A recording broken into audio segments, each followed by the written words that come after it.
if I can stop my day to come on here and to share this information and to help people to elevate their lives, they got to show up. And I do multiple master classes over a month, 2 months. I try to make it a goal to do at least one master class every month, free of charge, giving people information that they need so that they can make the decisions that they need to make for their lives. All right, so in this master class, I'm not going to talk over your head. I'm going to share a couple of stories from these consulting streets. I'm going to talk to you about why you perhaps have not made six figures, what you need to do to make six figures, how to package your services, how to price your services, and the missing ingredient that many, even the consultants who are already working in the school system, they already are making some money. I'm going to share the missing ingredients for those who have started as well as for those who have not. Now, let me just say this for the folks who are concerned. You don't have to worry about me trying to sell you a $5,000 or $10,000 package at the end. I know some of y'all are like, oh my God, why is she doing this? What's she gonna do? I truly want you to know how you can change your life and make good money and stay in education. At the end, I'll invite you to an upcoming virtual summit. You ain't got to worry about it. It's less than $100 to help you get started on your six-figure life. Hopefully, this will take some of the pressure off that you might be, sending your mind through. You know how we sometimes will overthink things. So I want you to know, this is really about your consumption of learning and about you making a decision to elevate your life if that's what you want to do. So that's how we're moving forward. So again, some of you all I know, some of you all I do not. It is so nice to virtually meet you. I am Dr. Chanel DeBose, and I'd love to know what state you all are from. Drop in the comments, what state are you from and what's your area of expertise? And one of the things that I ask of people is, I'm giving a lot to you all. I am sharing, I am giving, I have taken time to create PowerPoints and stuff. I need y'all to give back a little bit too. Interact with me in the comments. That's what gets me excited when I know that I am giving you some things that will move you forward and help you. So I see we got somebody from Virginia, Mississippi. She works in interventions, and we need those interventions. Los Angeles, Atlanta, Florida, Brooklyn, spiritual counseling. Come on, Verna, spiritual counseling. Rhode Island, admin, retired culinary arts instructor. Come on now, we got jobs for that. North Carolina to Virginia, SPED, Michigan, kindergarten teacher, Pennsylvania, Florida. See, we got people from all over. Come on now, I'll be in Pennsylvania first week in October. All right, so let's see. She says she just moved back. All right, and then a patient and nurse.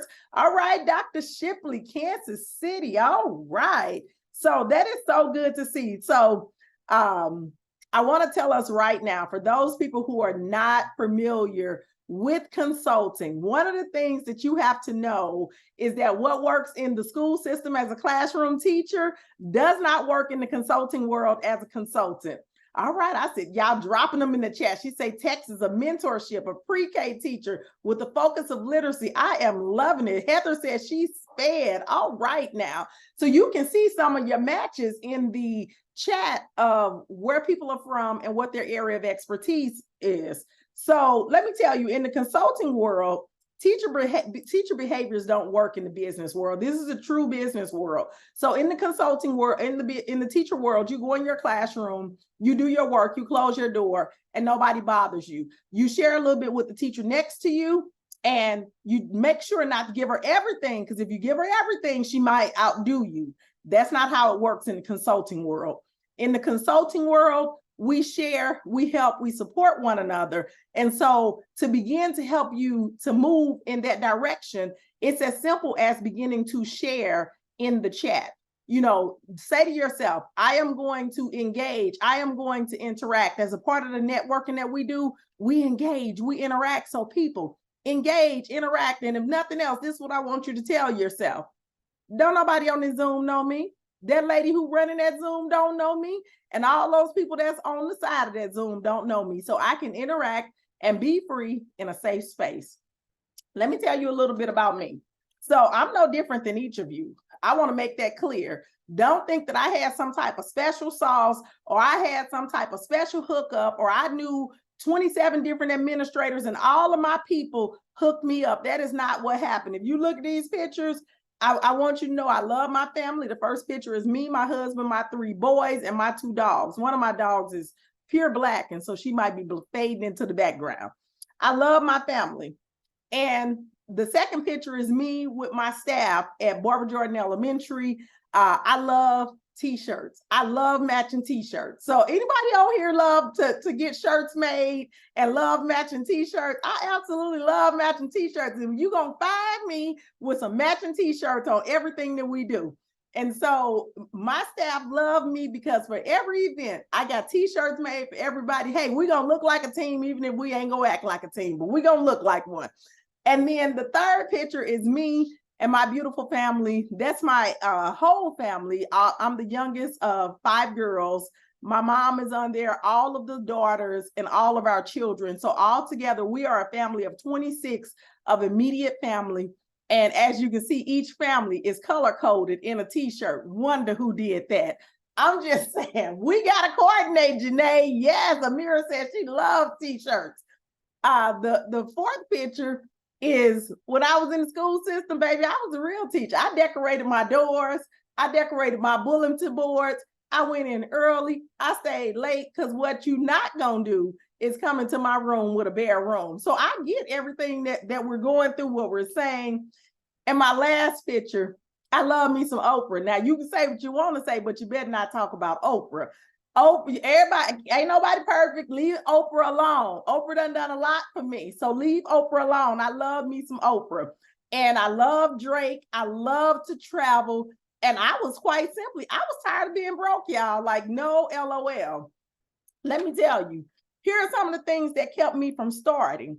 There were some things that kept me from starting. And that's why I come here with you all today, because I want to make sure that it doesn't keep you stuck. So let me tell you a real quick story.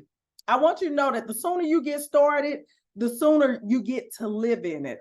So in this very house that I'm in right now, we bought this house in 2016.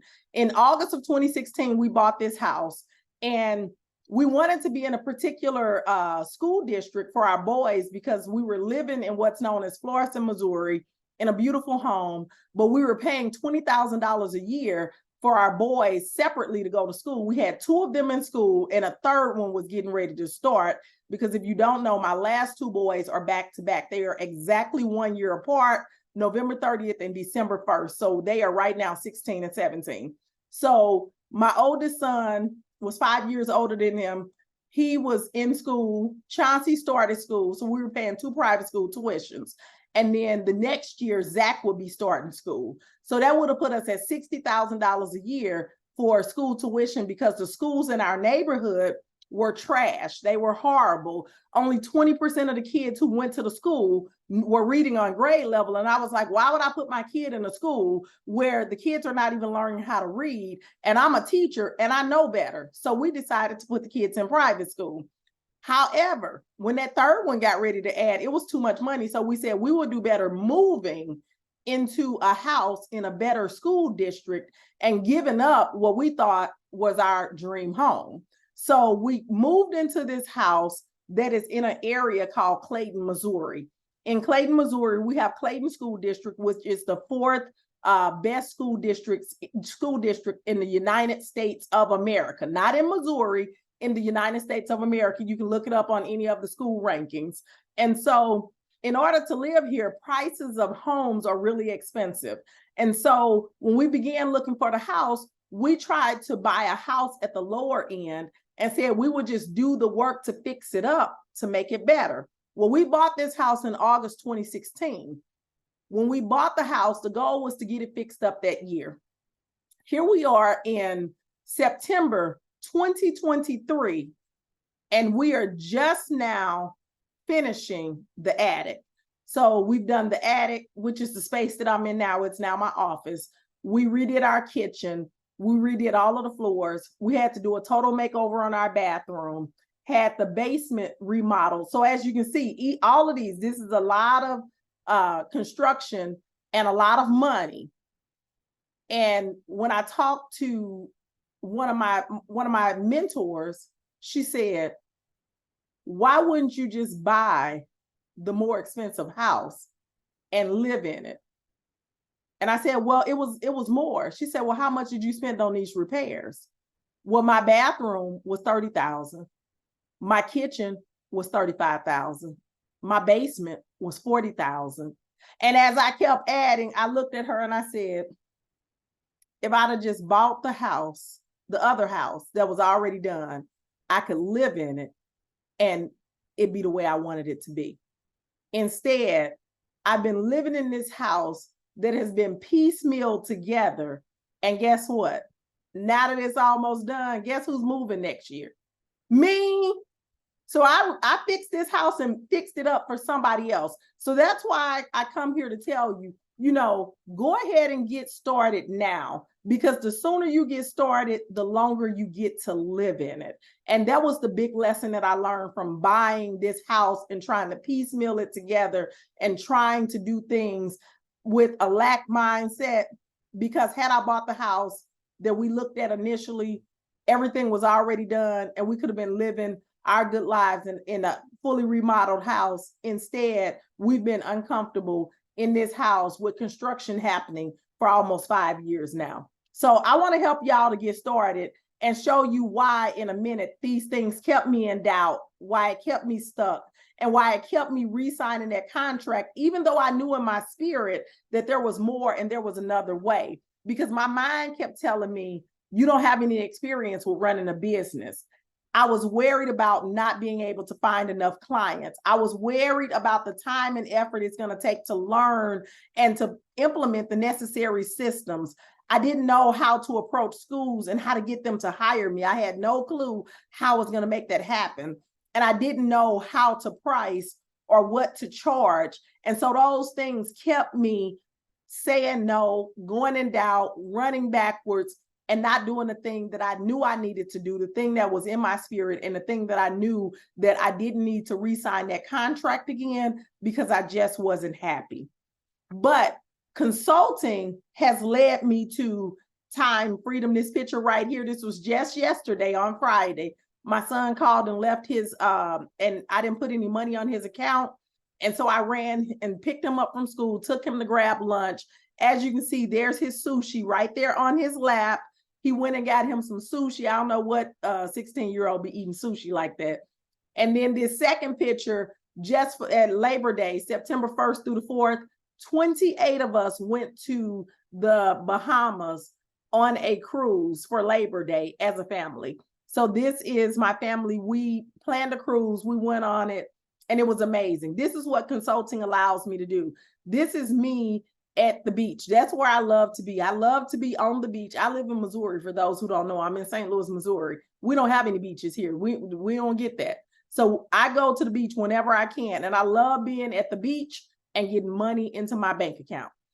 The fourth picture is desserts. Anybody who knows me knows that desserts are going to happen. I love desserts. I like to order desserts first if I can, because sometimes you can't. When I went to New Orleans, they told me you will not order dessert first. But I also don't think that you should ever deny yourself a dessert. So that's one of my things that I never do. I don't deny appetizers. You know how you go to a restaurant and you say, well, I can only have one appetizer. I believe we live in a both and world because abundance is my birthright.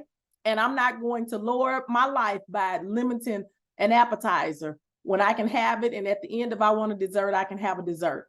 And that last picture is my absolute most favorite picture in the whole wide world, because I'm doing the thing that I love to do, sitting there, living my life the way I want to live it. And that's what I want you to be able to do. I want you to enjoy luxury as you see fit, whatever that means for you. For me, that means nice hotels, unlimited appetizers, first class flights, chefs and housekeepers. That's for me. Whatever it means for you, that's what it means for you. But this is what I'm going to tell you. The after school programs can't pay for this. $25, $35 an hour, 2 hours a day, three times a week. That's what, 6 extra hours, $210. And then when they take the taxes and stuff out, that don't pay for this lifestyle. You're going to work yourself into the ground. So I want us to know that hard work is not the answer, and working more is definitely not the answer. So I'm going to share with you how consulting was able to get me here. And I'm a woman of receipts. I like to show receipts. As you can see, this is my Pro Trip, my Pro Tripit. If you don't have Pro Tripit and you are a traveler, you need to download the app. It's absolutely amazing. Again, if you are a traveler and love to travel and you do not have Tripit Pro, you need to go ahead and download this app. This app tracks all of my travel and arranges all of my travel details in one location. As you can see, in 2019, I did almost 60 trips. And then 2020 came, we know what that was. That was COVID. So I was down to about 20. And then 2021, we were doing a lot of virtual. So as you can see, from like 2021 to 2023, most of those trips have been personal and for enjoyment and fun. But as you can see, I was in those consulting streets in 2019, all in them schools. I had taken over 60 trips to different schools, doing work, as well as some leisure trips. And so I want you to know, like, in the last 4 years, I've done 102 trips. And those are just the ones that are logged. That's not even including the ones that I may have driven to. So I love to travel, and this is where I spend my money. But resources allow you to do what you love. So I'm going to share exactly what it is, that how I did it, and how I continue to do it. What is it that you all love? What is it that if you had more money, you would spend more money on that thing or spend more time doing that thing? Drop it in the chat for me. For me, it's travel. I love to travel. What is that thing for you? Barbara says, what's the name of that trip app? It's called Tripit Pro. Look, she's gonna make me double check. Yeah, TRIPIT. So it's called Tripit. They have a free version and they have a paid version, but you only need the free if you're not a heavy traveler. And then once you're traveling a lot more, you can do the pro version, and it's amazing. Yes, they say they would travel to the beach, traveling for sure, travel with family. What is it that you love to do? She would travel to places found on food. Oh, I know that's right. I've done that too. Lynette said she would go to those food places. Travel after purchasing a home. Absolutely. Travel and dining, going to the beach. So we like to travel. Okay, and so somebody said going to the African American museums. Yes, yes. I think somebody's off mute. If you can make sure that let's make sure that we're on mute. Let's see. All right. New home and traveling, quality time with family. Absolutely. So we have an idea, travel and help with the household cleaning. Oh, and you know what? I gotta say, housekeeper coming twice a month. With 3 boys, I got 3 boys cleaning over here. Yeah, it was all on me.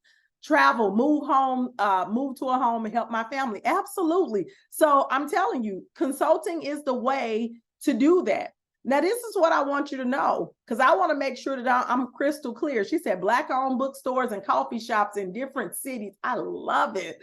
All right. I'm a coffee drinker. And so we go to different coffee shops as well. My husband also loves high quality coffee. As a matter of fact, he's gone this morning to get some coffee. Yeah, that coffee he drinks is $10 a cup. It's an Ethiopian coffee restaurant, coffee shop. A small is $10. That's some rich coffee. And keep in mind, I live in St. Louis, so our cost of living is not super high. Like in some places, a typical cup of coffee in St. Louis costs about $3, and that's a good cup. And so, yes, he loves him some high quality coffee. He called me. He said, you want a cup of coffee? I said, no, we're not spending $20 on 2 cups of coffee today, because I got coffee right here that I made downstairs in my Keurig. Okay. So this is what I want us to know. If you look at what teachers make, and like part of this, and this is what I had to do for myself. This is why I'm sharing it with you. I had to be realistic. We have all these things that we would love to do if we had the money. And when I looked at it, I'm showing you all of the districts in Missouri. Again, I live in Missouri. And then I just picked North Carolina as a place to show you. And you can do this for any state. Starting out, you're going to make about $40,000 a year. If you have your bachelor's, master's, you're going to move up just a little bit, and then your doctorate just a little bit more. You can look at North Carolina, look at the price ranges. So this is starting out. The problem with education is that even after you stay for 20 years, it takes 20 years for you to double your salary. Like, let's be realistic here. What other job do you know that it takes 20 years to double your salary? And so this is what I had to realize. I said, okay, $50,000 for the folks who are making about $50,000. When you divide that by 26 pay periods over the course of your contract. Oh, and Lakeisha says North Carolina doesn't pay for masters anymore. That's horrible. Okay. So when you divide $50,000, and I'm just doing this as a range, as an estimate, over 26 pay periods, that's about $1,924 every other week, biweekly. That's without any taxes, any pension, any insurance, anything being taken out. And so your monthly is about $3,800 a month. Again, this is with no taxes or anything being taken out. You still got to pay taxes, you got to pay insurance, and all those other little things, pension that they take out of your check. So we're going to estimate that that's going to take you down to about $1,600 a month. $1,600 a month, if you multiply that times 2, that's $3,200. $3,200. How would your life change if you could add just an extra $1,000 a month every month? How would your life change? Would that do anything for you? So take what you're getting right now. Everybody on this call, you know exactly how much money you're making. You know exactly what your paychecks are, what hits the bank, and what you got. What if you got $1,000 extra dollars every month? How would that change your situation? Would it change your situation? Or would that just be, no big deal? $1,000 every month. If you got an extra $1,000 every month, Debbie says, yeah, it would. It would a little. Yeah. So think about, what would you do with that $1,000? Lakeisha says, cha-ching. She said it would change things. I know when I was in the school system, if I got an extra $1,000 a month, baby, I had hit the jackpot. Like, I'm not going to sit here and pretend with y'all. When I was in the school system, if I got an extra $500, $250, I was hitting the jackpot. I was like, oh my God, it was like a breath of fresh air. Amira says it would definitely help. Lynette says she'd pay off some debt. Right. And so what if you could double your monthly income? Now, this was the part that got a little shaky for me. Like, to be honest, it got a little scary for me to think to myself, I didn't even want my brain to go there, okay? So I'm in the school system. When I was teaching, my last year of teaching, I was making $72,000 a year. From that $72,000 a year, we had to pay, in Missouri, we pay 14.5% immediately off the top into pension. So you're not getting $72,000 a year. And then because I have a husband and children, and my husband is also self-employed, I had to carry the insurance. Insurance was $1,000 a month. They split it into 2 payments because we got paid on the 15th and the 30th. And so I paid $455 every pay period to insurance. I paid 14.5% of my check to pension. And then I had to pay Uncle Sam my federal, state, and the Medicaid tax. So when I got through, I wasn't bringing in $72,000. I was bringing in about $58,000. And so that's why I'm giving you these numbers, because this is a little more realistic about what I was making. Even when I became a principal, I moved into 6 figures making $116,000 a year. But again, after all of the benefits, taxes, pension, and everything, I really only made $85,000 a year. And so what tripped me up was when I began to think about the possibilities, and I said, if I just made an extra $1,000 a month, that will really help me and get me to a different level in life. And then one night I was sitting thinking, and I was like, wait a minute, what if I doubled my income? And then I got scared. I was like, I can't double my income. Ain't no way you can double your income. That's crazy. And then I began to play with the numbers. And then I said, you know what? I could live real good if I doubled my income. If you were to get the same check you're currently getting, but you get it double, how many of y'all will ball out? Yeah in the chat if you will ball out. Tell the truth now. We're going to pay a few bills. We're gonna pay a little debt off. But some of us balling out, because I know I was thinking, I'm going to take me a vacation. I'm going to buy these shoes I've been wanting. I try to get me some good high quality shoes that don't hurt my feet. I was like, I'm going to help my mom. See, they said, absolutely. She said she have time freedom if she doubled her income. Right. But why is it that we don't think about the reality of this? Why is it that we get scared to think about this and we believe that it's not possible? See, Sherry says yes and yes. So I decided I had to make a decision. Shaterica says she would definitely have less stress. So I had to make a decision, and I had to decide that the money I was making wasn't enough. I had to decide that I needed more money. Like, I don't know if anybody on here is willing to be honest and say it, but I had to make a decision, and I had to decide this is not enough. And y'all, I have been in the school system for 17 years, nonstop, straight through 17 years. After 17 years, I had to stop myself dead in my tracks. And I had to say, this is not enough. This is not enough. And that I deserve more.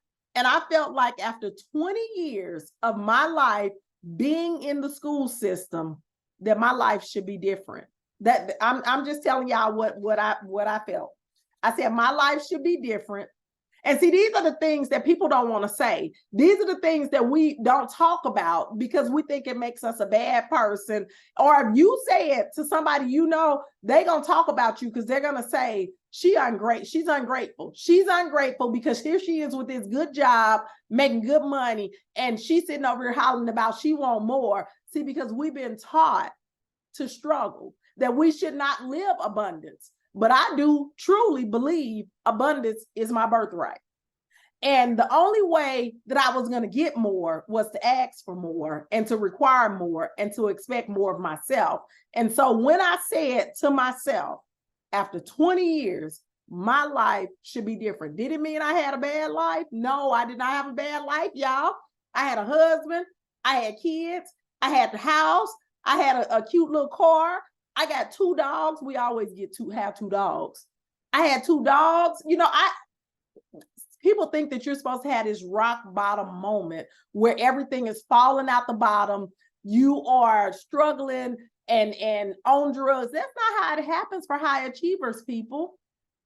You are doing just fine. You could continue the way that you are, but there is something in you that tells you that there is more. And a lot of us fight it and don't want to accept that we have settled. That although we have achieved a level of success, there is more available for us, but we're scared to go after more because what if it don't work? What might happen? We don't want to explore the unknown. And so I decided that I deserved more, that there was more. It was in my spirit. I knew that there was more. And so for those of you who know that there is more, you got to stop being a victim and acting like life did this to you. We did this to ourselves. And what we did wasn't nothing horrible. In most of our families, we're the ones who have done the thing. We went to school, we got the degree, we got the good job. We're doing the things. But if you know that there is more and you expect more, don't just sit back saying there's more. Be willing to go after the more, because I am here as the living example that there is more. Because if there is anything I said that you can relate to me, you see I'm a real person. I am not that person who comes with that shiny package and all that good stuff. Ooh, Debbie said it's the enslavement system. Girl, don't get me talking about the institutionalization of the education system, because I'm trying to stay focused today.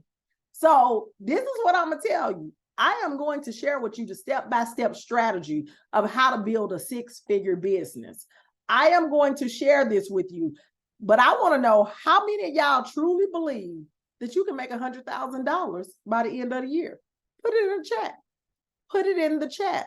How many of you truly believe that you can make $100,000 by the end of the year? We are now in September. By December, do you believe December 31 that you can make $100,000? Put it in the chat. Put it in the chat. I see a lot of yeses. Yes, I do. I believe I can make it by the end of the year. I have to. That's what I'm talking about. Come on, Marlene. Yes, Janae says, I believe. Sherry says, all things are possible. All right. Barbara says she gonna attend that summit, girl. That's what I suggest too. June says, absolutely yes. Let me tell you what you first have to do. Let me tell you what you first have to do. Monique says she stumbled on my page. Girl, well, that means that you were meant to be, okay? She says she stumbled on this page. Come on, you where you're supposed to be. Let me tell you the first thing you got to do. And some of y'all gonna need to scoot your toes back because I'm about to step on them. You first got to stop hiding. What? What did I say? You got to stop hiding. Y'all sitting up here with all these talents and skills. Y'all sitting up here with all this expertise. Y'all sitting up here with all this value and worth, and you hiding. You are hiding. And you know how I know you was hiding? Because I was hiding too. Here I am at this school. I done took this school from the bottom of the 5th% in the state of Missouri to the 55th percentile within 3 years. Anybody who know anything about school know that that's unheard of. That's a big feat to have done. And guess what? I was still hiding.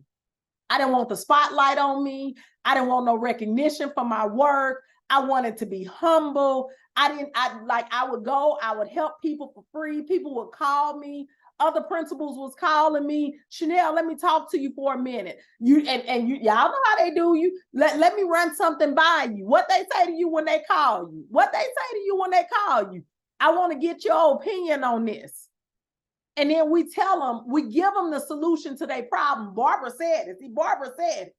We're giving out free help. We're giving out free help. And then they go pay the other people for the same thing that you gave them.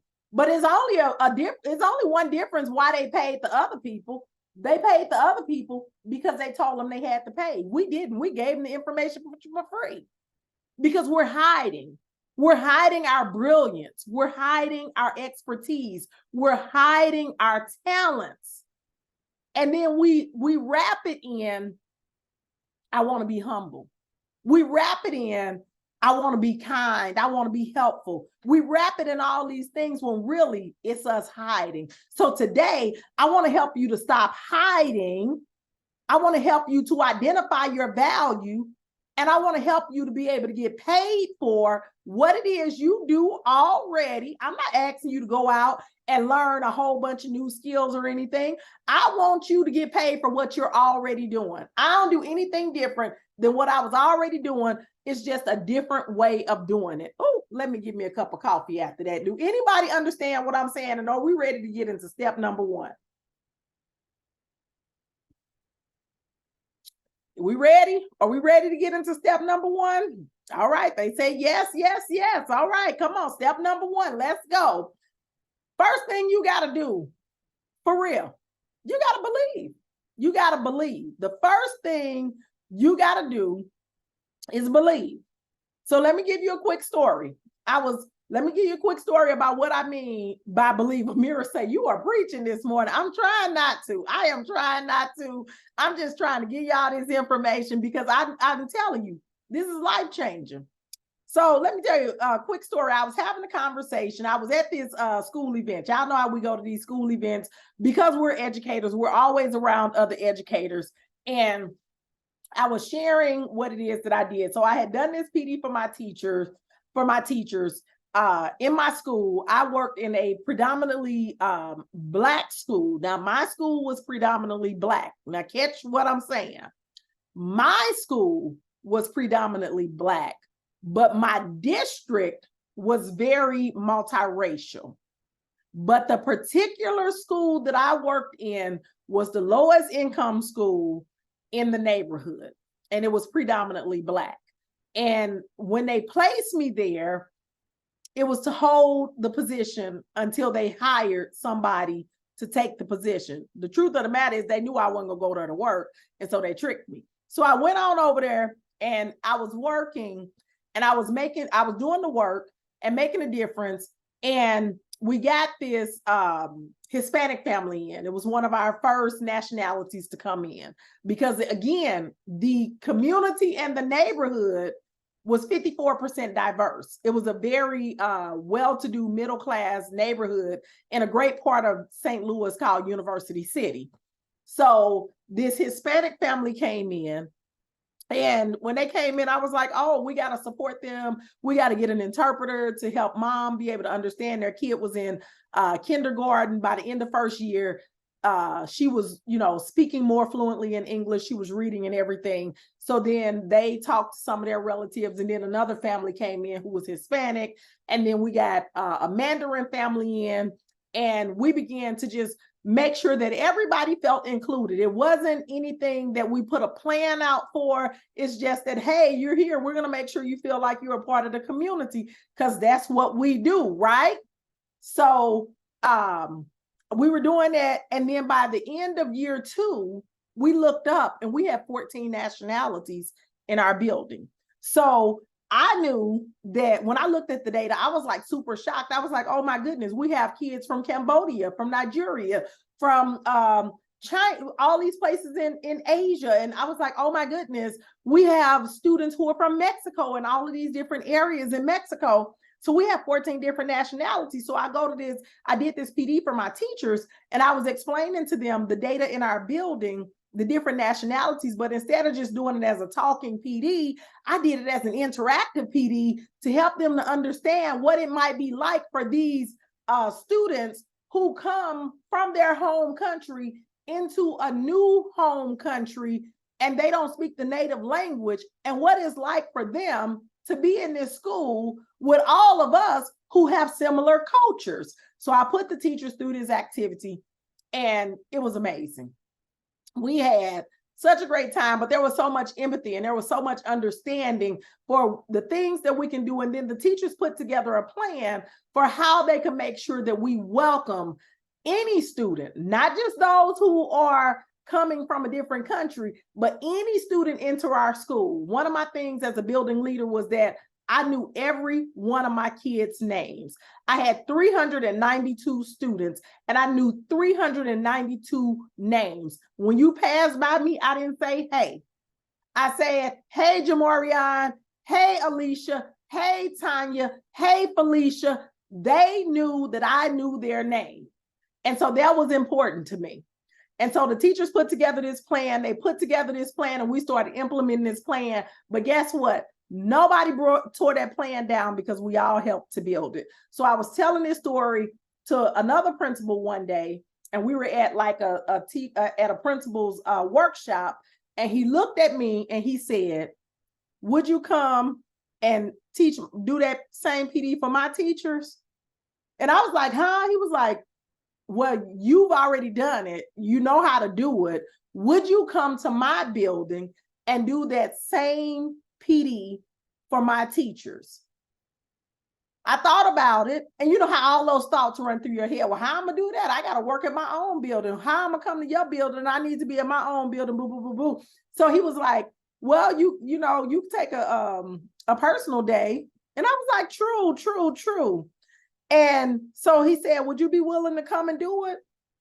And I was like, yeah. Now keep in mind, I had no idea that I could get paid for this work. So he said, well, call me and let's set it up. He was like, let's try to get this done soon. You already got all of the stuff done. I was like, yeah, all I need is your data, and I'm going to put your data into the same documents that I use. He was like, okay. So 2-3 days later, I called him, on the regular phone. I was like, hey, I just wanted to call and follow up, see what's going on. I know you said you wanted me to help you with this PD, blah, blah, blah. He was like, yeah, let's go ahead and get this set up. We set a date, and he was like, and go ahead and send me your invoice, whatever you charge me. Let's go ahead and get it done. I was like, wait a minute. Wait a minute. We talking about paying? So then I had to figure out a price. I was like, oh, how do you charge? And then I had to remember, I sign POs all the time. I know how much this work costs, but I said to myself, I don't want to charge him the same amount I be paying, because those people are real PD people. And I'm not. I'm just kind of doing him a favor. See, this going back to that belief. the belief that what you have is valuable, the belief that what you have can change situations and is a solution to the problem. But people can see what you believe by watching what you do. I want you to think about that. Think about that. I'm going to come back to that. But my point in telling you this story is you got to know what you're good at and what you're good at doing. You got to believe that it's valuable, but most important, you got to believe in yourself. So I want to know, how many of y'all know that you're good at something, but not getting paid for it? How many of y'all in the chat? How many of you know you got a skill or something that you could be paid for, but you're not being paid for it? How many? Only one person's willing to admit it. Lynette says me. Kim says yes all day long. See, we know this. We know this. And then people can see what you believe by watching what you do. See, they know you better than you know you. She says she's being paid, but not being paid enough. See, they know you better than you know you. And they need you to continue to be the person that you are so that they can continue to do what it is that they are doing. They need you to continue to be the person that you are so that they can continue to do what they're doing. So they're watching you to see, oh, she don't understand her value. Oh, she don't understand. She don't do it for free. And you keep doing it. They see that you don't invest any time into your craft. They see that you don't invest anything into moving forward with what it is you're doing. They see that. So they know they can get it from you for free. But I'm going to tell you the key to what got this going for me. That man, that male principal who asked me to come and do that PD, he was saying, you can do it because you're good at it. I'm not good at that, so I'm going to pay you to do it. See, some of us want to do everything ourselves. There's a lot of people who already know, I would rather pay you to do it.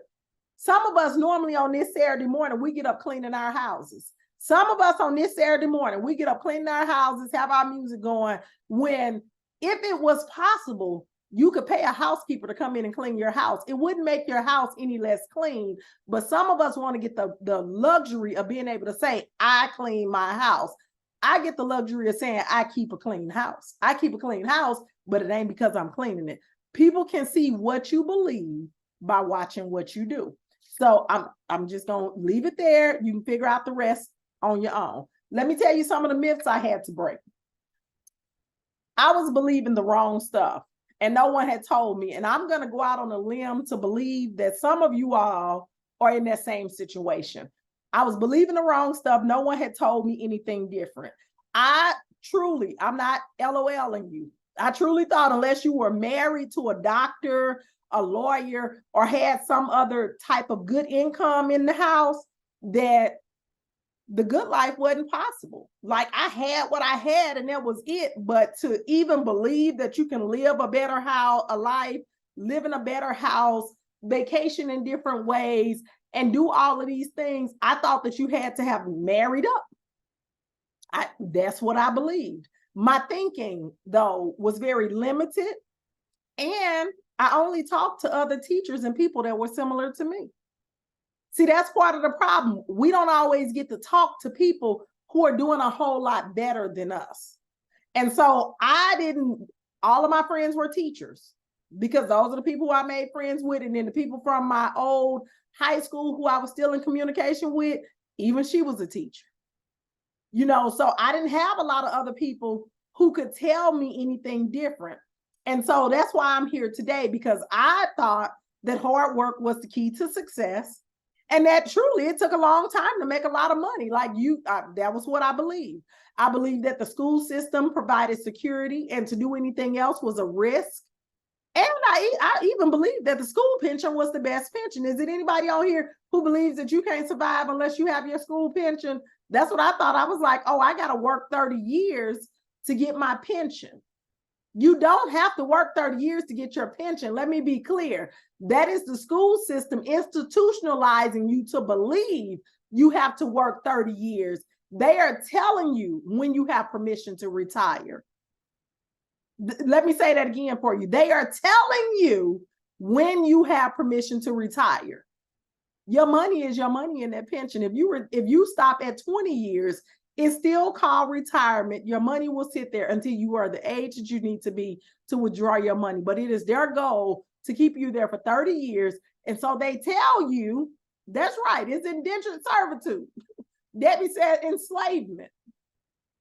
And they drill it into our heads. I'm gonna get off on a tangent. I'm finna stop. Let me ask you this.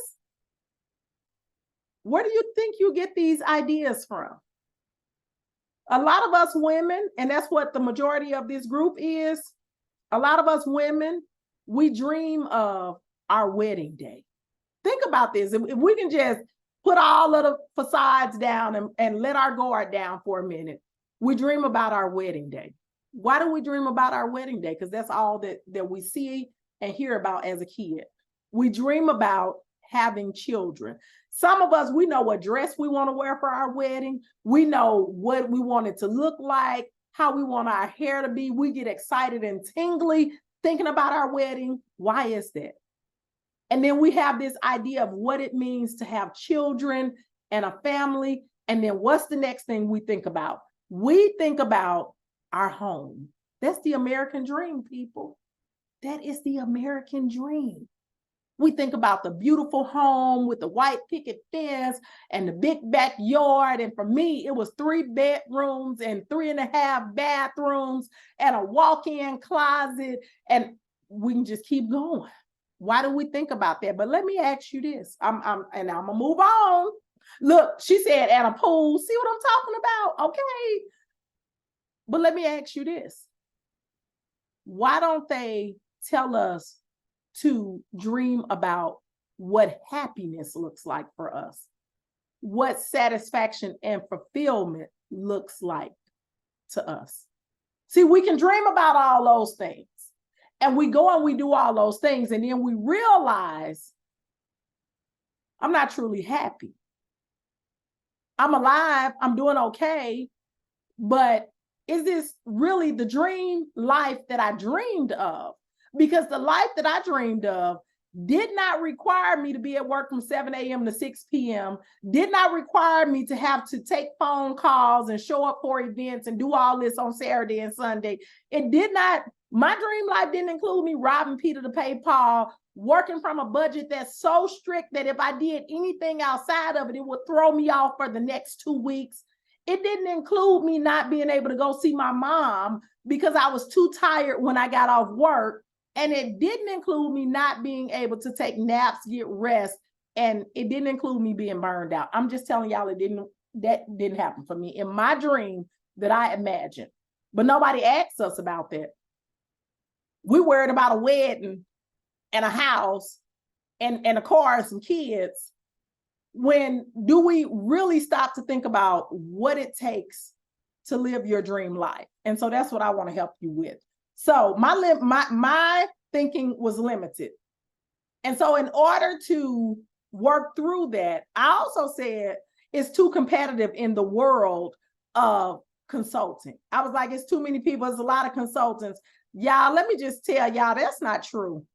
I want you to know that there are 13,452 school districts in the United States of America. Y'all stop playing with me.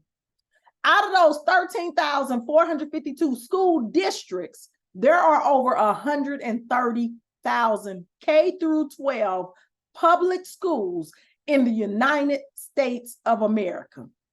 Sis, you can't even work in 1% of them because that's way too much work for you.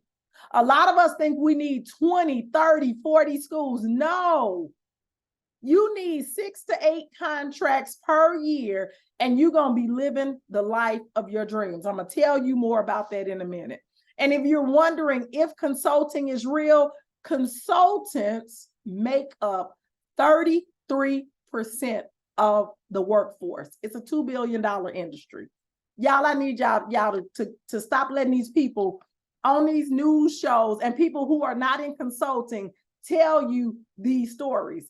First of all, I want you to think back to COVID. When COVID happened, they shut everything down.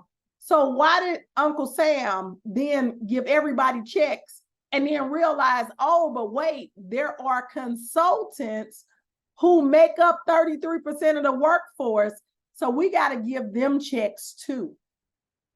Why did they do that? Now, in the past, they would just say, you work a job, we're going to send you a check. But they know that there are people called consultants who make the world economy possible. Consultants in everything, education, business, software, tech. There are consultants in every single thing. And so Uncle Sam had to adjust, because if you let these people fail, the infrastructure of America is going to fail. And that's why you saw everybody getting checks. And I got my check too, more than one of them. I enjoyed them, okay? So I want you to know it's not true. Step 2, you have to establish a fully sustainable and scalable business. Oh my goodness. Let me tell y'all something. We as high achievers and smart people, we think we need to understand everything in order to do it. Let me ask you, when you turn that light switch on, do you know how electricity works?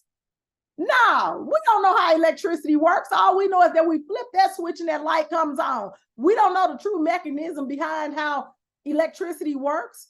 We don't have to be an expert at everything, y'all. Stop thinking you got to be an expert at everything. You follow the steps, build the business. That's all you need to do. We overthink things. It is nothing but paperwork. It does not say that you have to be making money tomorrow or next week. You incorporate the business and do the paperwork to get it going. If nothing else, when you get off this call with me, start looking up your information to start your business. I didn't make money for the first 9 months when I started my business. I started my business on September 2nd, 2017.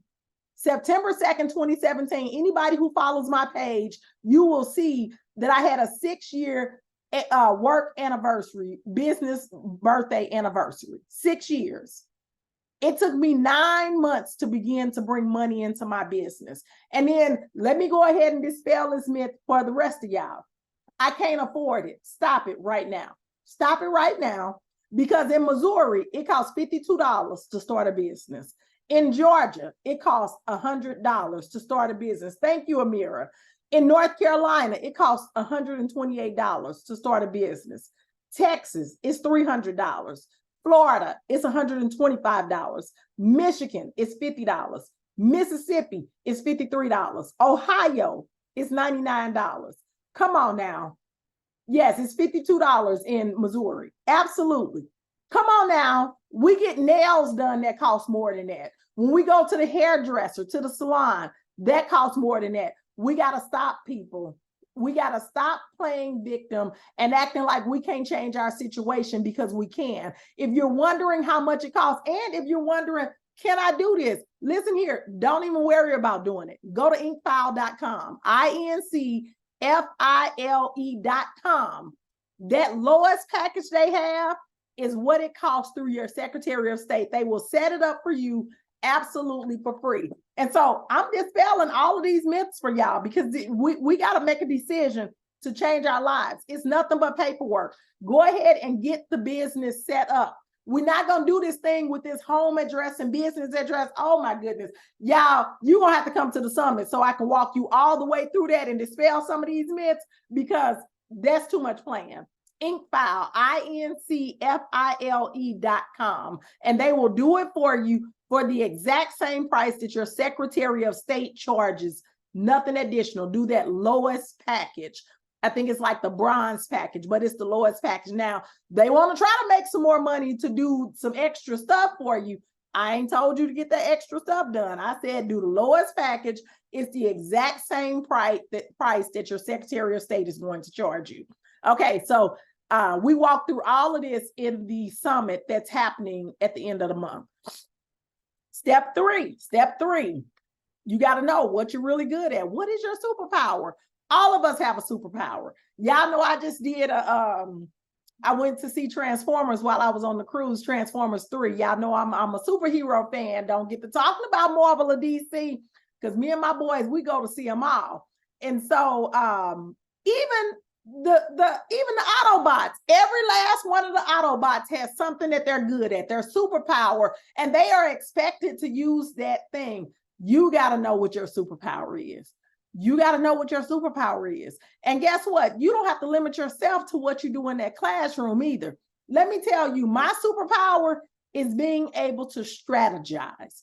I can take complex things and make them super simple. That's my superpower. That's what the Lord gifted me with. So for all of the overthinkers, I'm here to help you not overthink. I take those complex things and make them super simple. For some of y'all, you don't have to teach everything. Stop thinking that you got to be great at everything. You might be really good at teaching kids how to multiply or helping students understand place value.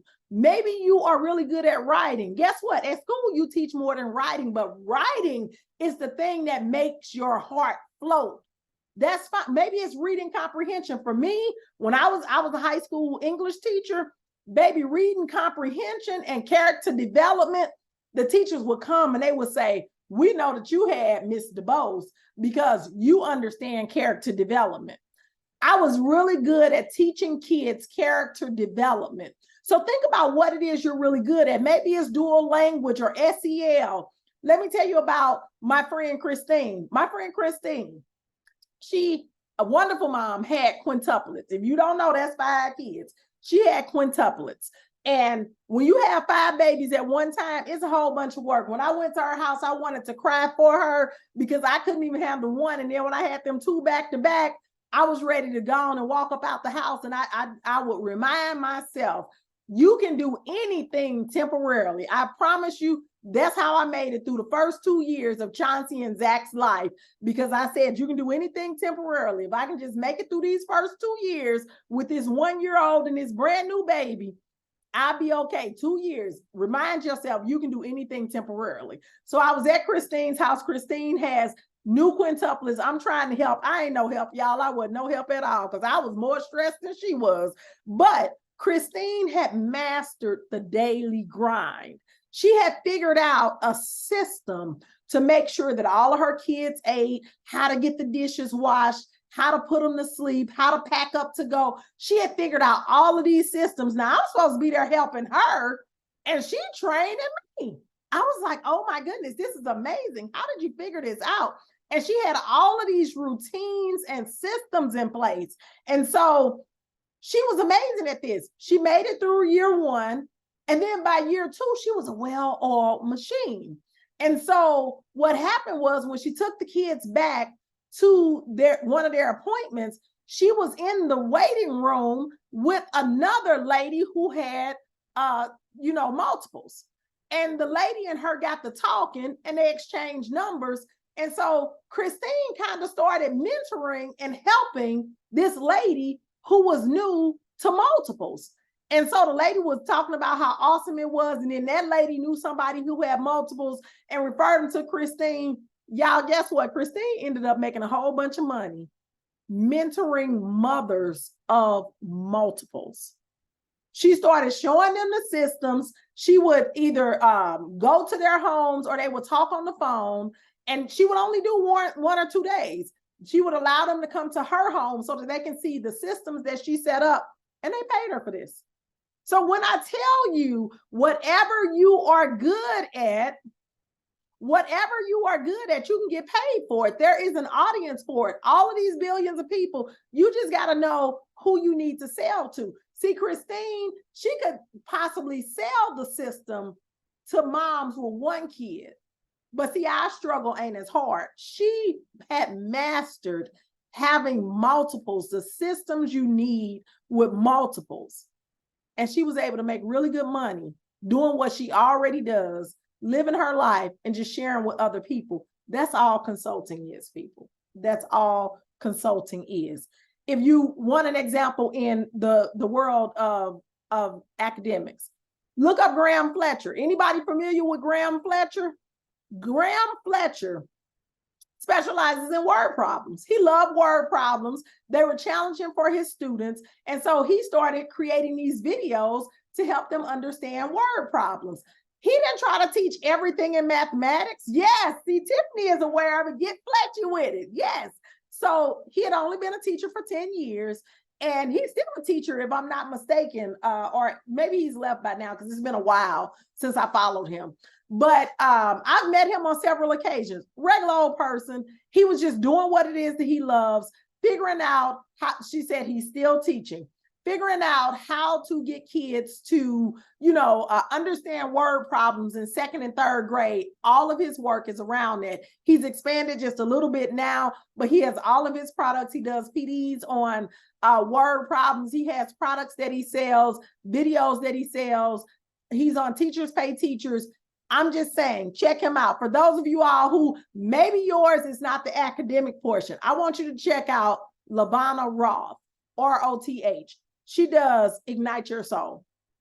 Y'all, she get paid to motivate y'all, to let you know that you are special and that you need to be motivated at work. She's absolutely amazing, but she does speeches on Ignite Your Shine. Ignite Your Shine is the name of her business. And I said in one of her PDs that they paid $3,000 for me to go to. As the principal, I went. It was $3,000, okay? And she sat there and she got us all excited and rah, rah, rah. And I'm very analytical. So at the end, I was like, okay, so what did I just learn? She did a personality inventory. And then she was encouraging us just to be our authentic self and to ignite our shine, whatever the thing is that makes us shine. So all of my motivational people, it's a space for you. If you don't know Dr. Melanie Battles, look her up on Instagram, Scholars for the Soul. Look her up on Instagram, Scholars for the Soul. She's on Instagram. Follow her. She's amazing. Scholars for the Soul. Look at her content. She's SEL. For all y'all people who thought SEL wasn't making any money, she does brain research around SEL, cultural awareness. Look her up. For all of my SPED people, look up the IEP coach, Jamila Bashir. Jamila Bashir. She's making a name for herself in a space. First of all, she's a Muslim woman. She's a Muslim woman. That's a standout to begin with. And she specializes in special education. Jamila Bashir said, I know SPED. I know how to write these IEPs. I know how to do accommodations. I know how to teach these teachers how to do accommodations. And people call me about this all the time. I need a business in this. And that's exactly what she did. She's on Instagram, the IEP coach. So let me give you just a real quick story. So I did one PD on July 30th. So I'm going to talk to you about creating a high quality program or service. And I want you to understand the 4 types of offers. So I did a PD on July 30th of 2018. That was my first PD, my first official PD under my business name. Okay. So I had done a few before that during the school year, but I was still trying to figure things out. So I did my first official PD on July 30th. Then I did another one in August. I did one in July, and then I did one in August.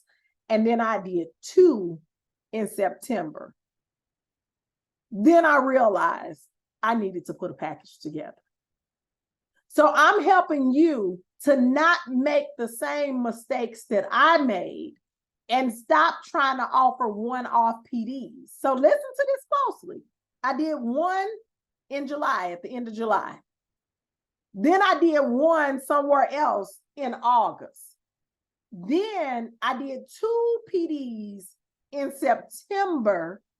Then I realized that I needed to put a package together, because what I realized was that those single PDs wasn't solving the problem.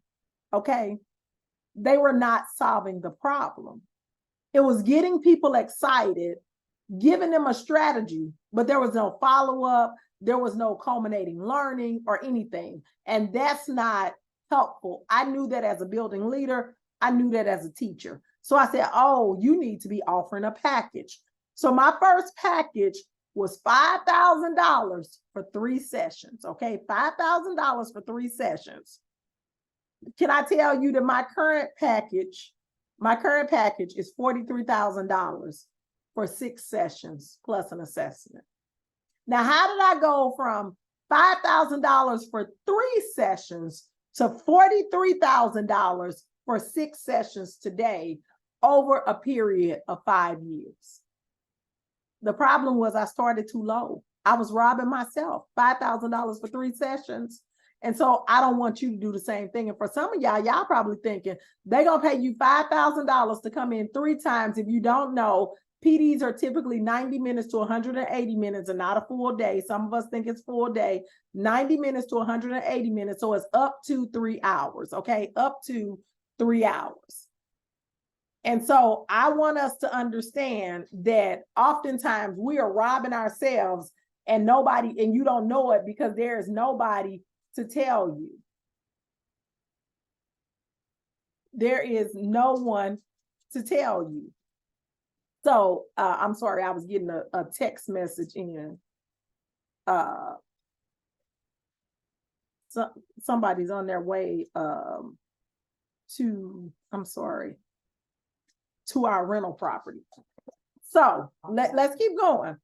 So I knew the result and I knew what the potential was, but I was scared to charge the price. I was scared to charge the price. I knew what I had been paying as a principal, but I was scared to charge the price. So what I want you to understand is that you want to be high quality and you want to be quick. What is the quickest way to get them to their result? You know, in the school system, we like to draw stuff out and we think that the more stuff that we add to the package is better. It's not true, y'all. What's the quickest way to get to the result? Schools ain't got time for you to do 6, 7 PDs. We got other stuff to do. So what is the quickest way to get to the result? What are the things that I need to do? Do I need to do job embedded coaching? Do I need to do 2 or 3 PDs? Do I need to do one-on-one coaching? Do I need to do small group? What is it that I need to do? Do I need to have a checklist? So there are a number of different ways that you can approach this. So I want you to understand that you need to create a high quality program or service. And then also understanding that there are 4 types of offers. So what I think that part of the problem with why we don't make the money quickly is because we think that we should just go in with our core product. So let me run through this real quick, and I hope y'all can stick with me. I'm trying to move on along here. First of all, you can have a lead generation offer. That's something to bring them in. You got to get the people to come in, people. And so we do that through like lead magnets. Sometimes we will do a demonstration like the IEP coach. She just did a demo. That's what you would call a lead generation. You can do a lead magnet where you're sharing something of value with them, but then you got to have your core product. That is the thing that makes you your money. That is your main package. So in the lead generation offer, that's something smaller. That might be a little PD that you offer ahead of time, a workshop, a training to give them a dose of what it is. And for that, a lot of times you're not charging $40,000 for that. You want them to see how awesome you are so that then you can say, okay, you see how much value you got from that? Well, you need to be in my main offer. So that's your core product. My core product is my $43,000 offer for 6 sessions. I work with leaders and I do leadership coaching. Then you got to have a premium value offer. Your premium value offer, again, all of this is the same skill and expertise. This is not anything different. So my premium value offer, that is for, we always have premium clients. No matter what you're working in, no matter what you're doing, you're going to always have a premium client. So for me, I am a premium client. Don't come and tell me about your lowest thing. Think about when you go to a car lot, they bring you out, you go up there and you say, hey, I want to see the new Honda Accord. Hey, I want to see the new Tesla. They're going to bring you out top of the line. They're not going to bring you out the base model. There are some people, they only want to see top of the line. I'm one of those people. I want to see what's your top of the line. So you got to have something available for them. I want the quickest and the fastest. So my premium offer is a 1-to-1 VIP day with me in the school system with my principals. And I take 1 full day. I give them my undivided attention and I put together a plan for them. I put together some resources for them. I put together a calendar for them. That's a $10,000 day. Principals absolutely love it. Administrators love it. Superintendents love it because they get to have a secret weapon. They don't have to think about anything. I put together the communications plan. I put together the school improvement plan. I put together whatever the plan is that they're working on. I do all of the work behind the scenes. And during that day, I talk to them. We walk through the buildings. I learn what they're trying to do. I figure out what their obstacles are. I figure out some of the things they need to work on. And so I meet with them that day. And then within the next 14 days, I deliver to them a plan. We then have another conversation over the phone where I share with them how they walk through that plan. And nowadays, they tell me just do it on Zoom, that to record on Zoom so that they can watch it at will, and then they'll follow up with any questions. That's a premium value offer, my VIP day. And then you can have a continuity offer. That means that this is my core product, but once we get finished, I'm going to come back. That might be instructional coaching. You go in, do 3 PDs. Your continuity offer is next year, I'm going to come back and I'm going to do 30 days of coaching with the cohort that I worked with to make sure that they're implementing and understanding how this should shift their instruction. So I hope this is making some sense for you. And again, if you decide to join the summit, which I definitely recommend you do, we're going to walk through all of this at a much slower pace. But for some of you all who are already in consulting, you already know exactly what I'm talking about. And all you need to do is figure out what your gap is. So the number one problem, let me tell you right now, the number one problem, your lead generation is versed on pleasure versus pain. I want you to stop this now. And I know there are some people who are sitting here saying, what do you mean it's based on pleasure versus pain? I don't even know what you're talking about. Let me help you to understand. And OMG, this is like a whole segment by itself. Your lead magnet gets people to come to you. The reason why a lot of consultants don't have clients in the pipeline, because they don't have any lead magnets. They don't have anything to make clients come to them. I'm not out here running school to school because I have lead magnets out. And a lead magnet, the people will come to you. How many of y'all want the people to come to you and you not out here struggling and trying to find clients day in and day out? You want them to come to you. Say me in the chat if that's you. You want the people to come to you. Give me a me in the chat. And here is the thing. She said it's September 30th and October 1st. There are my me's. They say me. It's going to cost you nothing. What? That should make some people happy. This gonna cost you nothing. It's not gonna cost you a thing. You're gonna create the lead magnet. And then how are you going to get people to come into your lead magnet? People through social media. But let me tell you why some people are not having success with it. They keep talking about the pleasure. I need you to stop this now. Here's a prime example today. I did this intentionally. Your goal is to attract people who don't know you, right? I proved it today. I told everybody on social media that I will show you how I made $100,000 in 6 months. And I had 69 signups. By this morning, I had 100. Last month, I did a masterclass based on the pain that they're experiencing, and I had 254 signups in 7 days. See, this time I went with the pleasure, and I was telling you what you can get that's pleasurable. And I had a little, almost 100 signups. Last month, I told you about the pain that you were experiencing, and 254 people signed up. That proves my point right there. Same time frame, 7 to 10 days.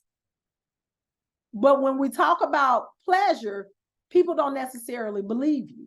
But when you talk about pain, they know what pain they're experiencing. It's no different than if you were walking down the street and somebody across the street said, hey, come here, I'm gonna give you $100. You're gonna look at them like, what? I ain't coming over there. It's a trick, it's a setup. Same thing, they're trying to give you pleasure. They could be a millionaire who's just trying to share money with you, and you won't go over there because it's too good to be true. A lot of people, when they saw I made $100,000 in 6 months, they said that's too good to be true. I'm not signing up. But if I tell you how to stop being stressed out and want to hurt your principal, you run to get into the masterclass. So understand that if you can do this, it'll cost you nothing. You're just going to have to think differently. Social media is free. Social media is free. I didn't run not one ad. I didn't pay for anything. Social media is absolutely free. And here's the key that some of y'all need to understand.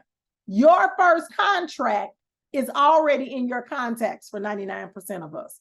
What? Yes. Your first contract is already in those contacts on your phone.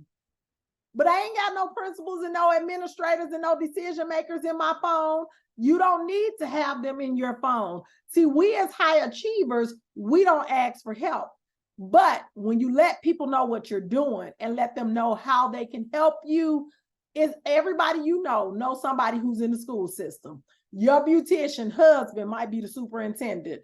The person who you go to fix your car might have a cousin who is the principal over at the school. Your first contract is right in your contacts, but you are too afraid, you too busy hiding to tell people what you are doing and how they can help you. I ain't gonna go on because you know I get going, but here's the trick. People already know you're genius. They're just hoping that you don't. They already know what you do, how good you are at it. They already know it. They just hope you don't.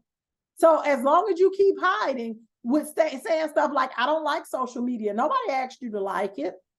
Nobody asked you to like it. You do a lot of stuff you don't like. She said, I'm going to say, ouch, you stepping on my toes. Right. Because this is what we do. This is what we do. I don't like social media.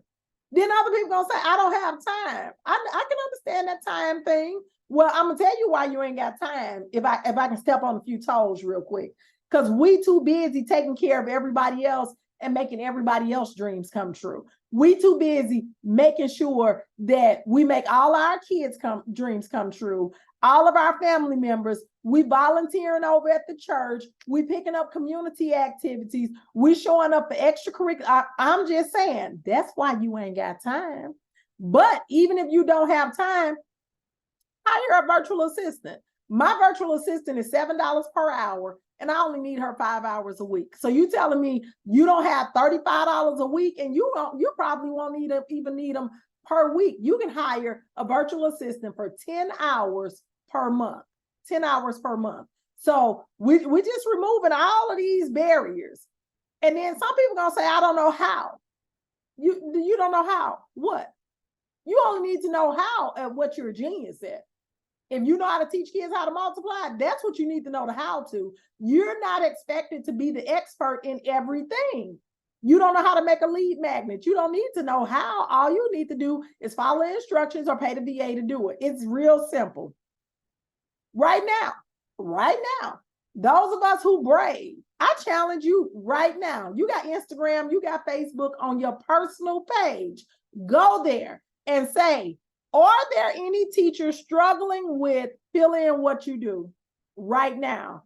Tell them to put me in the comments. See what responses you get. I dare you. I dare you right now. I challenge you to get your phone out, make a post. All it needs to say is, are there any teachers struggling with accommodations for IEPs, struggling with classroom management, struggling with social emotional, whatever the thing is you do? Ask them, are there any teachers struggling with blank right now? And tell them to put me in the comments. See what the response is you get. See, a lot of us won't do it because, again, we're hiding. We're hiding. We're afraid that we're going to be found out that we can solve your problem. I'm just saying, I'm going to move on because, So your core product, I want us to know there are only two types of businesses, a service business or a product-based business. Service or product-based, one or the other, preferably both. Service is coaching, consulting, done for you, VIP days, workshops, trainings. When we do these Zooms, maybe we're in person. Products are t-shirts, mugs, books, journals, crafts. You get my point, right? I absolutely recommend, not at the same time, but do both. Have your service business. You're a coach. Maybe you're a health and fitness coach. Okay, do your coaching, have your small cohort, have your one-to-one, have your done for you, but also have a workbook for them that they can purchase. Also have a journal of affirmations that they can purchase. Your common saying, put it on a mug. Let's sell that. So I'm saying you can have $20 products, $200 products, $2,000 products, and $20,000 products. The question is, How many of these do you have? How many do you have? All of these geniuses are on this call, and I'm not saying that to be facetious. I am really serious about all of these smart people are on this call. We keep going out spending money, paying other people, but who is paying us? And then we say we don't make enough money, and we think that by going to work 2 extra hours after school at $35 an hour is going to change our lives. It's not. I'm just saying, it's not. I'm passionate about this because I know the truth, and I want to make sure when you get off this call that you understand as well. Next, step 4, the pricing must be right. You cannot be underselling yourself, undercharging your services, and think you're going to make your $100,000. How did I make $100,000 in 6 months? I have a product that is $43,000. I sold 3 of them. 1, 2, 3. For one of them, I had to negotiate and lower the price just a little bit, because when you got a package, you're in charge of it. You can negotiate. And so notice I only had to sell 3. Y'all, it don't take 26 packages. My first year of consulting, I made $125,000. My income tax that year was $152,000 because they added on the money from the school year. I was out a little bit for FMLA. My mom was ill. And so in total, I made 152, but I made a little over 100 from just consulting. Y'all, I only worked all that year. My total was 125. No, my first year I worked 152 days. And that was including the days that I worked in the school system, plus my consulting days. And then my second year, I made $190,000 and I worked 125 days. Again, remember, my pricing and my stuff wasn't set up right. I was still trying to figure it out. I'm saving you the time and energy of figuring it out. I want you to know that 6 figures don't stop in the ones. 6 figures has 100,000, 200,000, 300,000, 400,000, 500,000, 600,000, all the way up to $900,000. I tend to believe that there is not a person who is an educator or former educator who could not live off of $10,000 a month. But what I do know is that all of y'all can flex and ball out on $20,000 a month. Because I do. And I'm well over $20,000 a month. I'm well over $20,000 a month. Last month, I made $42,000. And you don't have to have 6,000 clients. We overthink this. 6 to 8 clients is all you need. The most clients I've ever had in a year was 12. And that year I made over $400,000. 12 clients, that 12 contracts was all I closed. And I was on it. I was like, okay, let me make sure that my system works. Let me make sure that I'm not just kidding myself. Y'all stop playing with me. Okay, so step 4, pricing got to be right. But don't worry, I'm going to give you, for those of you who stay, I'm going to give you a pricing worksheet. I'm going to help you to understand how to price your product, because that's a whole session by itself. And during the summit, we'll walk through pricing and help you with your pricing. But I'm going to give you a packet, to help you with your pricing. So I want you to know, I came to $43,000, just to give you a quick breakdown, because I typically have 5 to 6 leaders in my program. So I do cohorts. Some of you all are familiar with cohorts, and some of you all need to work in cohorts. Don't just say you can send 150 teachers to me and you know that PD gonna be a mess. So anyway, that's a whole different subject. So I work in cohorts and I work with principals. So I normally get 5 to 6 leaders per cohort. Well, independently, if they were to go get this same training like we typically do, we go by ourselves to a training session. Y'all know about adaptive schools and all of those trainings based out of LA. Adaptive schools, I can't think of the other one. The other one is effective schools. But anyway, there's some common training that principals go to. Those trainings range anywhere from $3,000 to $6,000 per person. And I'm actually giving them a deal because they're getting their common training, the group training, plus they're getting individual training, and they're getting real-time support. And then you have to know what value you're providing. Well, I'm increasing your team building. So I'm helping you to build your team, to strengthen your team. I'm making sure that your vision and mission are aligned, that your team members are working towards the same vision and mission.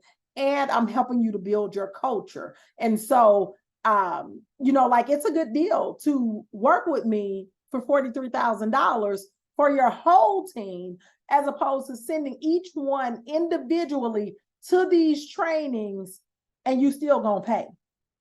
Instead, I'm gonna come in, I'm gonna customize for you. So you gotta know what the result is that you're going to provide. But again, I'm gonna give you a link to help you with that and to help you think through that, because it sounds simple, but you also gotta be brave enough to ask for your price. Now, step five, let's get to step 5, y'all. And actually, I'm gonna demonstrate step 5 to y'all.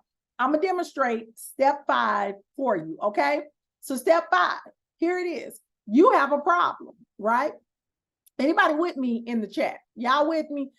You got a problem. You have expertise that can be leveraged in a different way. So you have a level of expertise that can be leveraged in a different way. Okay, Marlene, the only one with me. She say, I'm with you, but everybody else done went to sleep. I don't know, I'm getting boring on y'all. So you have a problem. You have expertise that can be leveraged in a different way. And then you're not certain if you can do this or if people will pay you if you have the time and all this other stuff. So you're wanting something different, a different outcome, but you only know what you know. It's the same for school. Okay, Sherry said, this is really helping me. Lynn is here. All right, Debbie says she's taking notes. So I want you to think about this. You want something different. You want a different outcome, but you only know what you know, right? It's the same thing for schools, y'all. It's the same for schools. They know what they want, but they don't know how to get it. They want a different outcome and they want something different.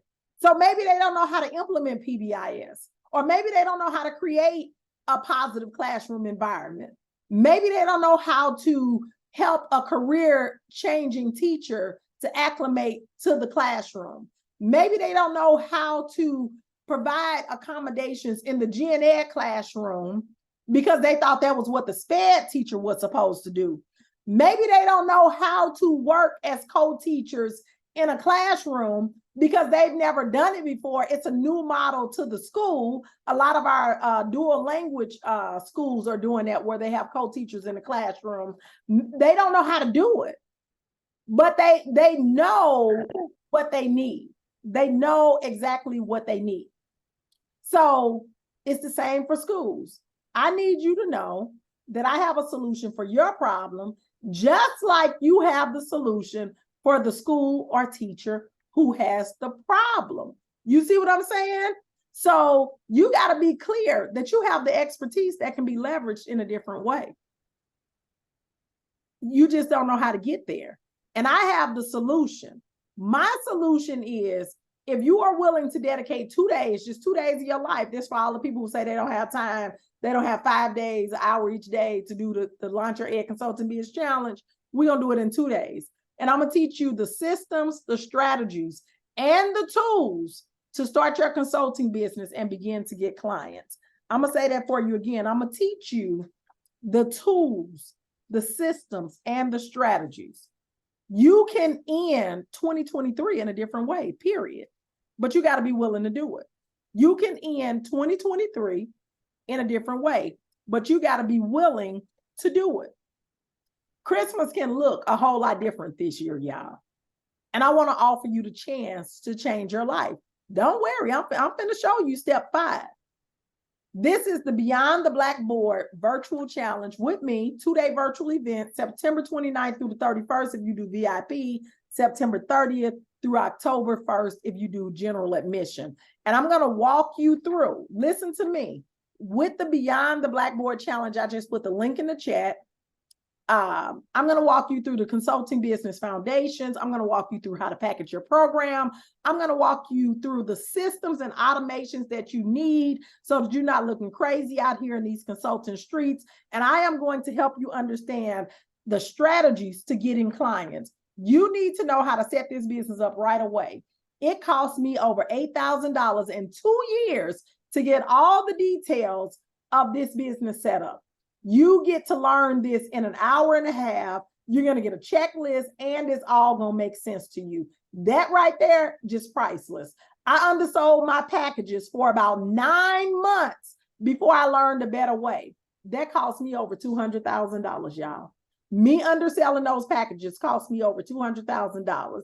It took me 2 years to figure out the correct systems so that I'm not ripping myself off and I'm not ripping and running trying to find clients. Do you know how to close contracts at school districts, at the district and building level? If you don't, you need to be clicking that link in that chat, because I'm going to show you how. That within itself, y'all know people right now who are in consulting and don't know how to close contracts at the district level and at the building level. And then when you come to, someone's off mute. If we can make sure we're on mute. When you come to the summit, not only am I going to show you how to close contracts at the district and building level, we're going to talk about daycares, community-based organizations, foster homes, Head Starts, urban leagues, charter schools, private schools, and higher ed, college, y'all. You don't have to take my word for it. Listen to me. You ain't got to take my word for it. Let me give you a little dose of Miss Anika. Let me see. And I want to make sure y'all can hear this. Hello. I am Anika S. Jones, the community curator. I am the lead consultant and executive director of Holistic Fluency, LLC. So I knew that I had to switch it up. I didn't know what was going to happen, but in education life, I just knew that, you hear these, you sit and clap. You hear these stories of these educators. This lady's 35 years in the school system, 40 years in the school system. I'm not even that old yet. So I couldn't even imagine doing that. It was way too much for me to think about. I'm like, yeah, that's not going to be me. I know it's going to be some kind of shift. Something's going to happen. So you might hear about some people maybe retiring and then starting consulting. So, I kind of heard about it. It was somewhere in the back of my mind. Then I think I started seeing Dr. D's ads. I'm sure a lot of y'all have seen a lot of these ads, right? And one of them was for just how to start your education consulting challenge. So I did that. And literally, you don't know what you don't know until someone gives you a little peek, right? So at that point, when you heard about coaching, I was like, I have to figure out how to be coached, how to work with this lady, because she's amazing. Like, it was really silly. I was like, okay, I'm gonna get this whole checklist just to be able to implement it. It's so much deeper than that. Yes, you're gonna get like the steps, the blueprint, you're gonna get that, but also the encouragement, that one-on-one time, that authentic coaching, right? Seeing you where you are, developing, we're still working on this part. We're not ready to go to that step next. Even just a lot of mindset work, just things that you have to, if you're going to do consulting, you're going to have to think about life differently. You're going to have to move differently. So a lot of the thought patterns and tendencies, that has been tremendous. That has been an absolute big shift. But a lot of the consultants, we have earned different contracts at district levels, but we still go in later and close campus by campus. So last week, what we've been talking about. So I got my first deposit from one charter school. The other deposit is just a percentage. It's only half of what my full contract is going to be.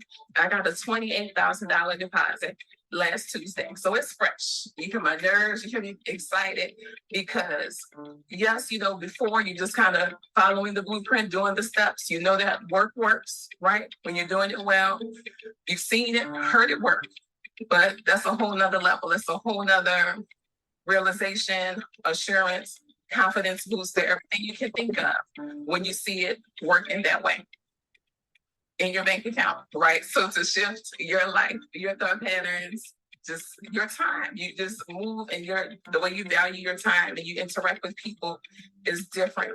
It's such, like, again, I said, a sisterhood is just such a supportive circle of extraordinary people who are like-minded.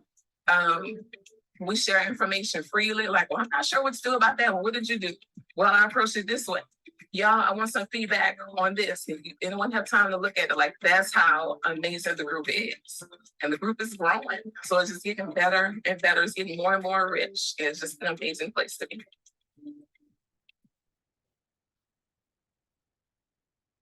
All right, so that's Anika, and it speaks for itself. How would a deposit of $28,000 change your life? And some of y'all probably wondering, what all did she have to do for that $28,000? That was the first deposit. The second deposit is the other $28,000. So this is a $56,000 contract in the state of Louisiana in a charter school. Anika lives in Texas. She needs to go 9 times to this school, and she's making $56,000. She only now, once she closed that contract, guess what? We don't stop. We go building by building because you're already in the charter school district. Now we're going to go building by building. Each one is paying $54,000. Guess what? She only needed 2 to get to her 6-figure life.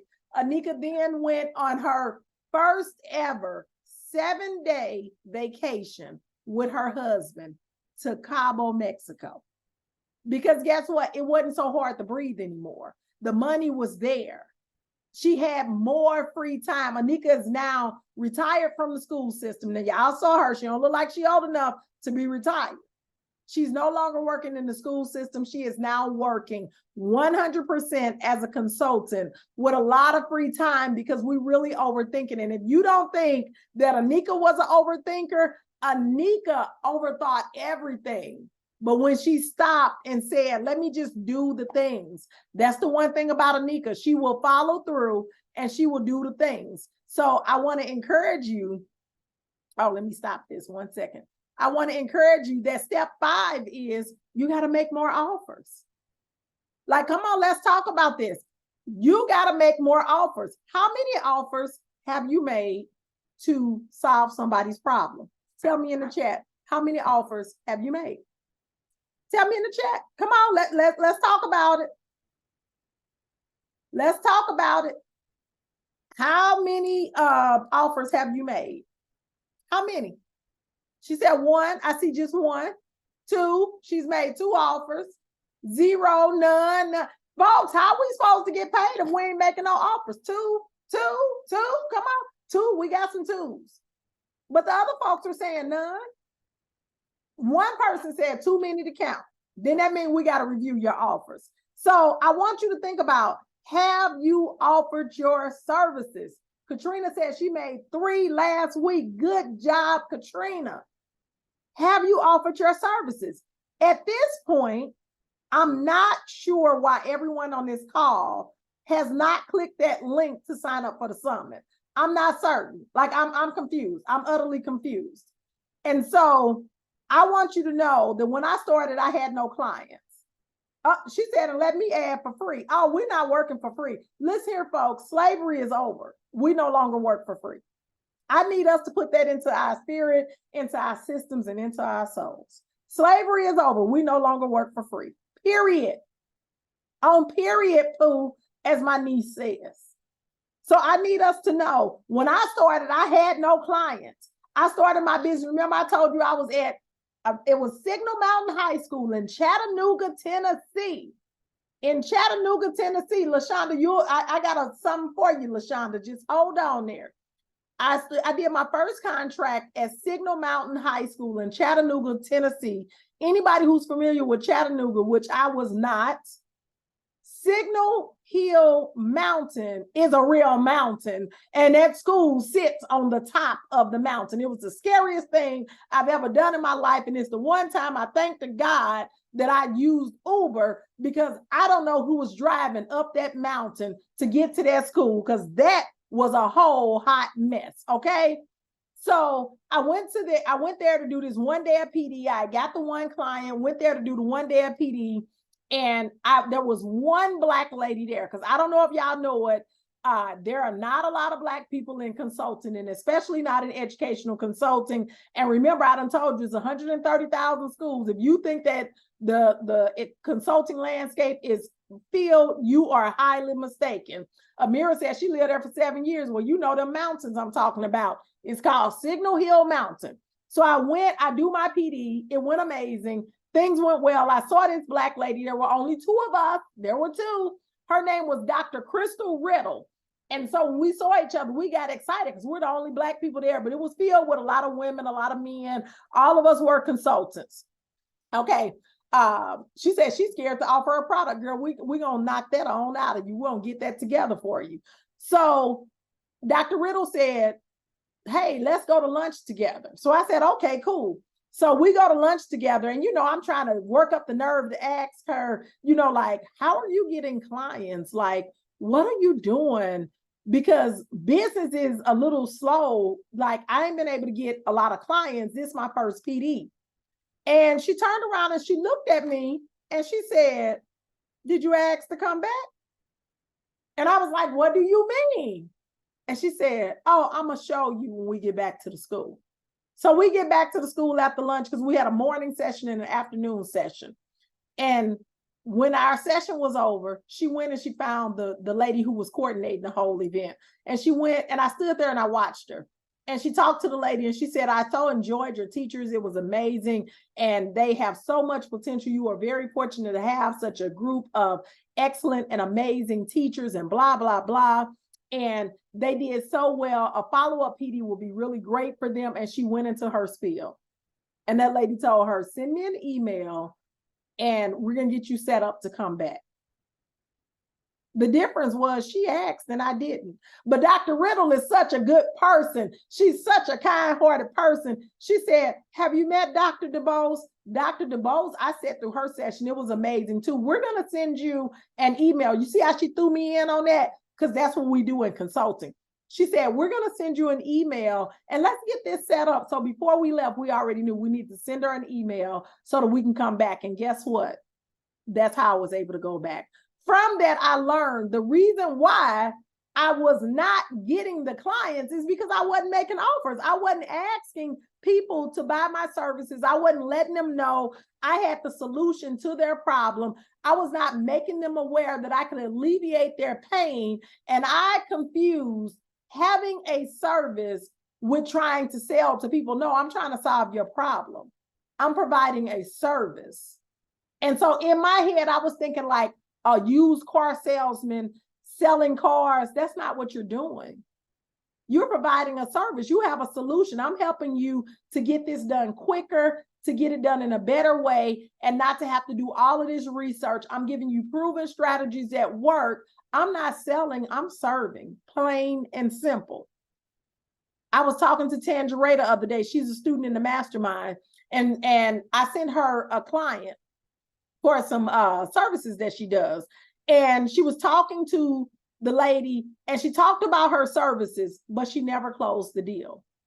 So when I talked to the lady that I referred her to, I said, how did it go? And she said, well, she told me what all she could do. She said, but she didn't send me anything. She didn't even offer to work for me.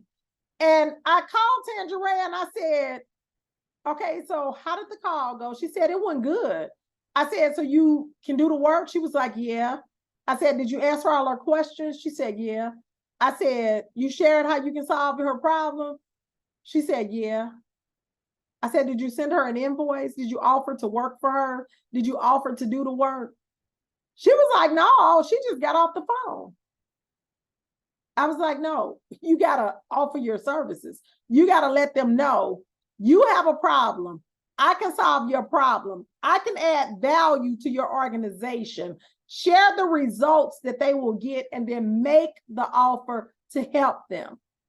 I just demonstrated that to you. Right after step 4, I told you, you got a problem. I have the solution. You have a problem. I have the solution. And then I made an offer for each and every one of you all to attend my summit, where I'm going to walk you through everything and make sure that you understand. Are you doing it? Are you making offers? Are you making offers? Monique said, I just bought my summit ticket. Are you making offers? If you're not making offers, how do you expect for people? That's what I mean by you hiding. You are hiding, and we got to stop hiding. These strategies are a part of the system that I use in my business, and it has yielded me and all of the teachers that I work with success. Last year alone, we closed $2.2 million in contracts. 47 consultants closed $2.2 million in contracts. Do you understand that? Lakeisha, we got a solution for that scheduling conflict. And if you're really passionate about your work, make it hard for people to say no to you. I make it hard for you to say no. As a bonus, for all of y'all who sign up on this call today, not after this, on this call, your bonus is I'm going to give you a training on how to identify your gifts and passions.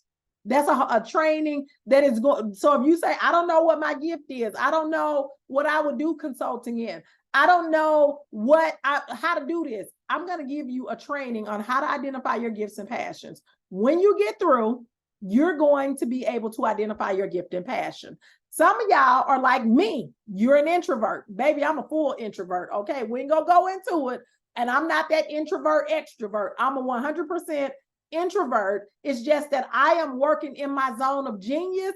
And so I can give it to you because I'm in my zone of genius. When I get through with this, I'm going into my bedroom and lay down and rest for the rest of the day. So I'm going to give you a networking today training because some of us need to understand how to network as an introvert and just how to network in 2023. So I'm going to give you a networking today training that shows you strategies for networking in 2023. Next, for the summit, those who sign up today, I am going to invite you to a Q&A session with me right after the summit, because once we do the sessions for the summit, some of y'all going to have some questions. I am going to be there to answer the questions for you. And then the last thing that I am going to give you, that I'm giving you. Now, keep in mind, these trainings are well worth over $297 each. I'm going to give you another training on how to position yourself as an expert, because some of us still don't understand that we are the experts. So let me go over what I'm going to offer you for today, because again, you got to make more offers. And you need to be willing to make it hard for them to say no. Now, I'm not just throwing stuff in. I am giving you some of the things that are obstacles for you to change your life. Is somebody on this call who's saying, I want to go to the summit, but I don't even know what I would do consulting in. I don't even know what the area is that I would get paid for, because I have so many gifts. I have so many skills. I'm good at a lot of things. I am going to give you a training. When you register for the virtual summit, I'm already teaching you in real time how to set up the business. I'm teaching you how to develop a package. I'm teaching you how to price, and then what systems you need and how to get clients. That's already the summit. That is the summit itself. Then as a bonus, I'm going to make sure that you know how to identify your niche and how to network in 2023. Now, these two trainings are $297 each. So you've already gotten your money back. At this point, this is an absolute no-brainer. Why? Because I need to separate the people who are serious from the people who are curious. You got to be willing to put something on the line. And as a super bonus, Lakeisha, this for you. Lakeisha, this for you. I'm giving y'all 7 days of replays. What? You can't make the summit? You're going to miss a session? Girl, I got you. I'm giving you 7 days of replays. So you need to click that link, because the bonuses are only for the folks on the call. You'll see the emails that you will get later will not include these bonuses.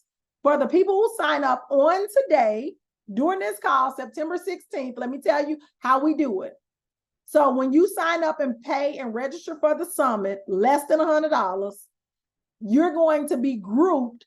And then when the bonuses come out, only that group will receive the bonus. So make sure that you are getting signed up. This is the time where you decide, I'm not getting my nails done this week.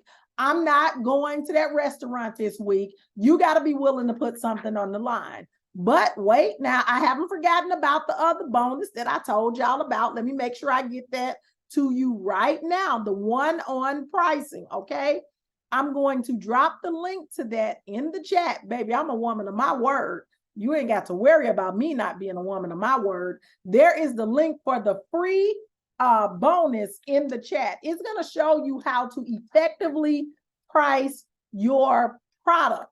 That link is in the chat right now, how to effectively price your package. And then the last thing I want to know is, do you believe that you can be a six-figure earner? Like, really, do you believe this? Because if you really believe this, do you know how? If you want to enter the land of the phenomenal, you must leave the land of the familiar. You're familiar with where you're at right now. You're familiar with where you're at and you're comfortable, and that's good. But you cannot have it both ways. Low risk equals low reward, and a greater risk equals a greater reward. Now, I'll stay on and answer a couple of questions for y'all in just a second. So I want you to tell me in the chat, what's your number? What's your number? How much you want to make? What's your number? So LaShonda said they'll be in London. I'm giving you 7 days of replays, LaShonda. So in 7 days, you will be able to watch, so the event is September 30th, October 1st for general admission. If you do VIP, you're going to be September 29th through October 1st, because there are a couple of extra sessions for VIP. And after that, you will get until the following Sunday to watch the replays. So you can watch at night, you can watch in the morning, whatever time. She says, I'm no longer interested in K through 12 education. Will this work for me? Absolutely. So it depends on if you just want to do your skill. So I don't work with kids anymore. I don't work with kids. I pop into schools. I do either a 90 to 180 minute PD. But these days, I have not done a full PD probably in the past 2.5 years. I've been doing more leadership coaching with actual leaders, if that makes sense. So I've been doing leadership coaching. A lot of it is over Zoom, and we talk over Zoom, and I do my first sessions in person for the full group grounding of the session. So I'll stay on in just a few minutes to answer a few questions for you. So what's your number? How much do you want to make? And after you put your number in, what is your plan to get there? Because we're doing everything we already know how to do. Shantae already said she signed up for the summit. That's her plan. So what's our plan for getting to this new level of income? If you don't have a plan, you need to be signed up for this summit. Like, if you've been in this free session with me and this free session is this good, can you even imagine what I'm gonna give you in 2 days in a summit? Y'all better stop playing with me. Y'all better stop playing, because when I bring it, okay? I'm trying to be mild today, and I don't want to overload you, but you can definitely get a quick start solution with the Beyond the Blackboard Summit.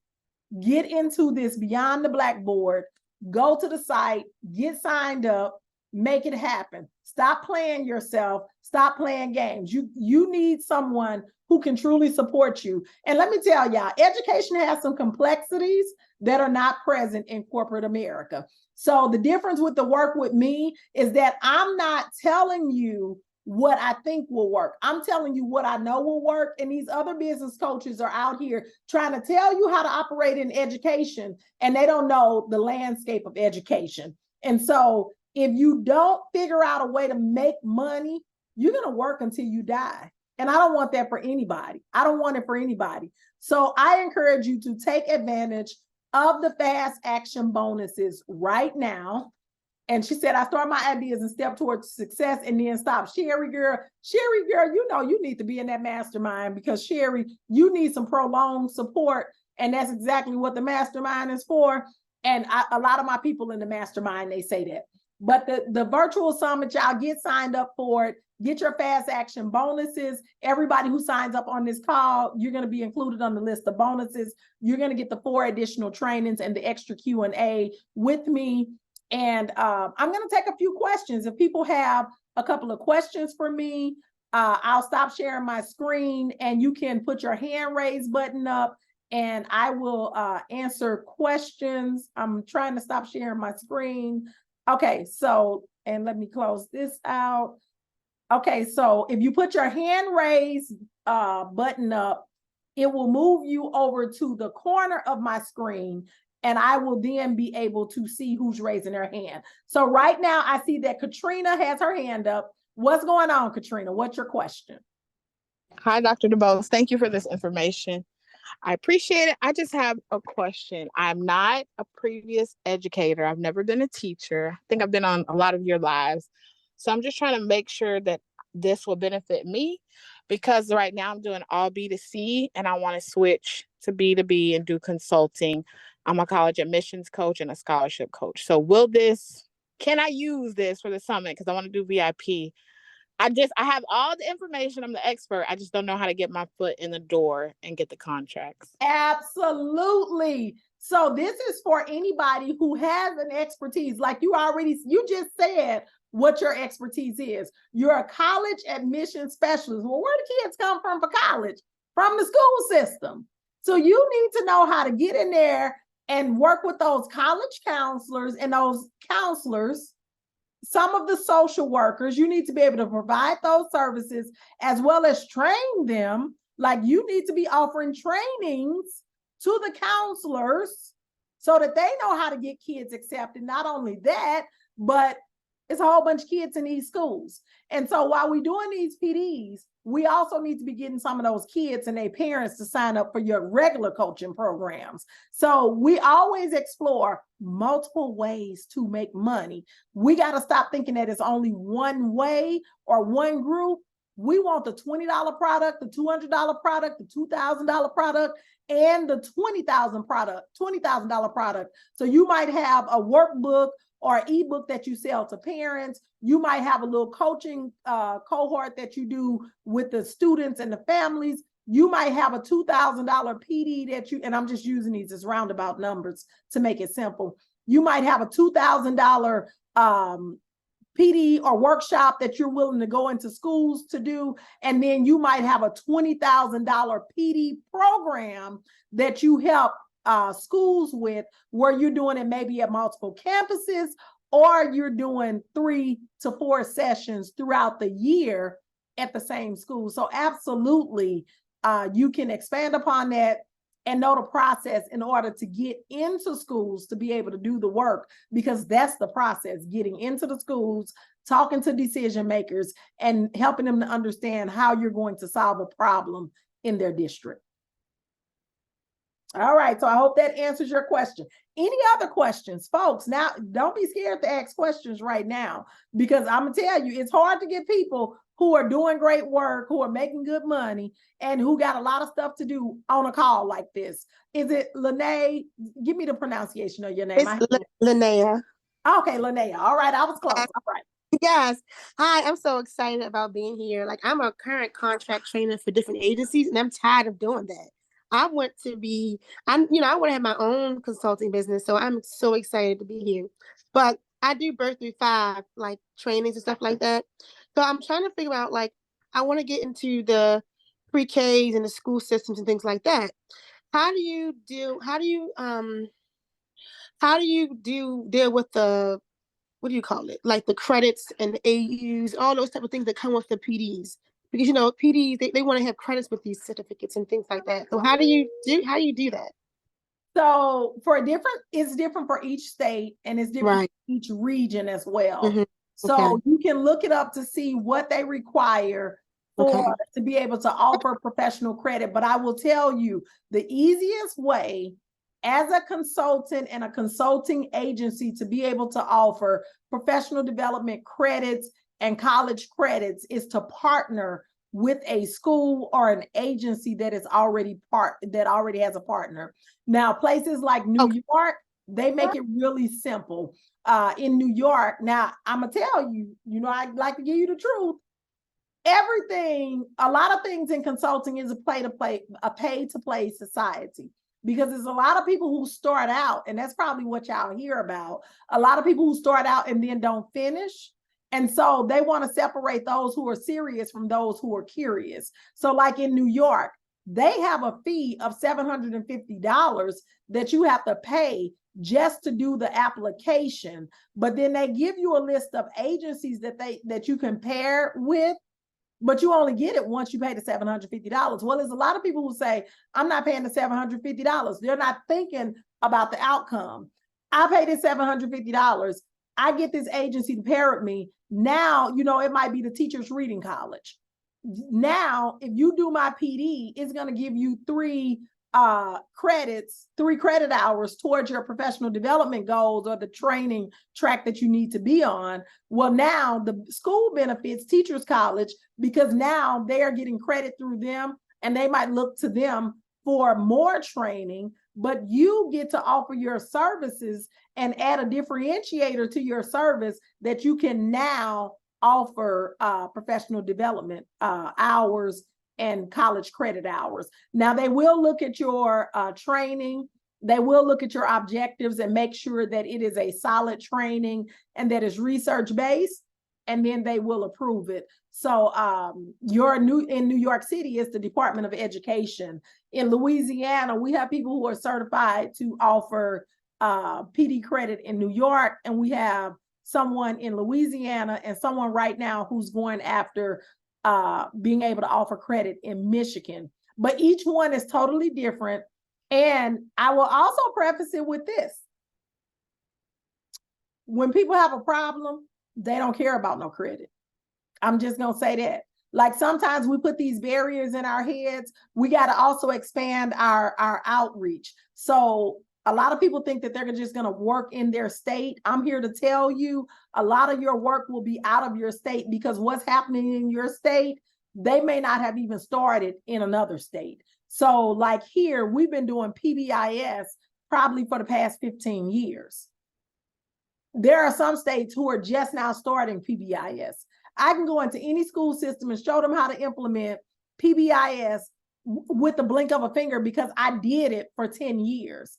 I can go into any school system and implement the reading writing workshop, tell them because I did it for years. But in the state of Missouri, we can't do that because a lot of the schools in Missouri are already doing those things or have already done it. And so that's why people who are in Texas make a lot of money in California, because they're like at opposite ends of the spectrum. In Texas, we have a lot of IB schools, international baccalaureate schools. Well, what about states like Ohio, who are just now getting started with international baccalaureate schools? Well, you can label yourself an IB specialist and make money to go in to support those schools because you understand how it works, what the project should look like. So also think about the fact that I will tell y'all, I've been consulting and I've hired a lot of consultants. I never asked them how many degrees they got. So stop thinking you need a certain number of degrees. I've never asked them how many years they've been doing anything. When they come in, we automatically assume that they're the expert because first of all, they've said that they are. Just plain and simple. They said, I'm the expert. And so we're looking for somebody to solve our problem. And so we pay you to come in and work to solve our problem. So no one in all of and y'all saw how many trips I took in 2019. Nobody ever said to me, how many years you been teaching? I had teachers in there. The most I ever saw, it was a lady in a PD of mine. She had been teaching for 45 years. I almost threw up in my mouth. She had been teaching for 45 years. And she said, this is the best PD I've ever been in. And I learned a whole lot. And I've been teaching for 45 years. So all you got to do is stop hiding, stop thinking that it requires more than what it does. She didn't say, you can't teach me nothing. I've been teaching double, triple the amount of years. They don't do that, y'all. They got a problem. They have a situation. They need a solution. They want the easiest and the quickest solution. We ain't got to overcomplicate stuff. We need them to go ahead, sign up for our services. They got to first know where you at. So we got to stop hiding first. They first got to know where you're at, how to find you. That's what all of these lead magnets and social media is free. Back in the day, we had to pay for this. You had to pay to advertise on the TV, on the cable channels, on the billboards, in the newspaper. You ain't got to do any of that now. Think about all the stuff you done bought online.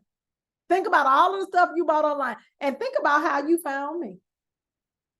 Think about how, so if you don't think that social media works, all of y'all right now are some type of educators in education doing something educationally. You found me right online. I didn't come to none of y'all houses. I didn't send nothing in your mailbox. You came to me. This is the same way my clients find me. This is the same way Dr. Mel, Scholars of the Soul, gets her clients. This is the same way Jamila gets her clients, the IEP coach. This is the same way Anika gets her clients. When people are looking for you, the new calling card is social media. We tell them, follow us on Instagram. Check me out on Facebook. Catch me over on LinkedIn. So you just have to be willing to stop hiding and be willing to put your flag in the ground and say, I'm good.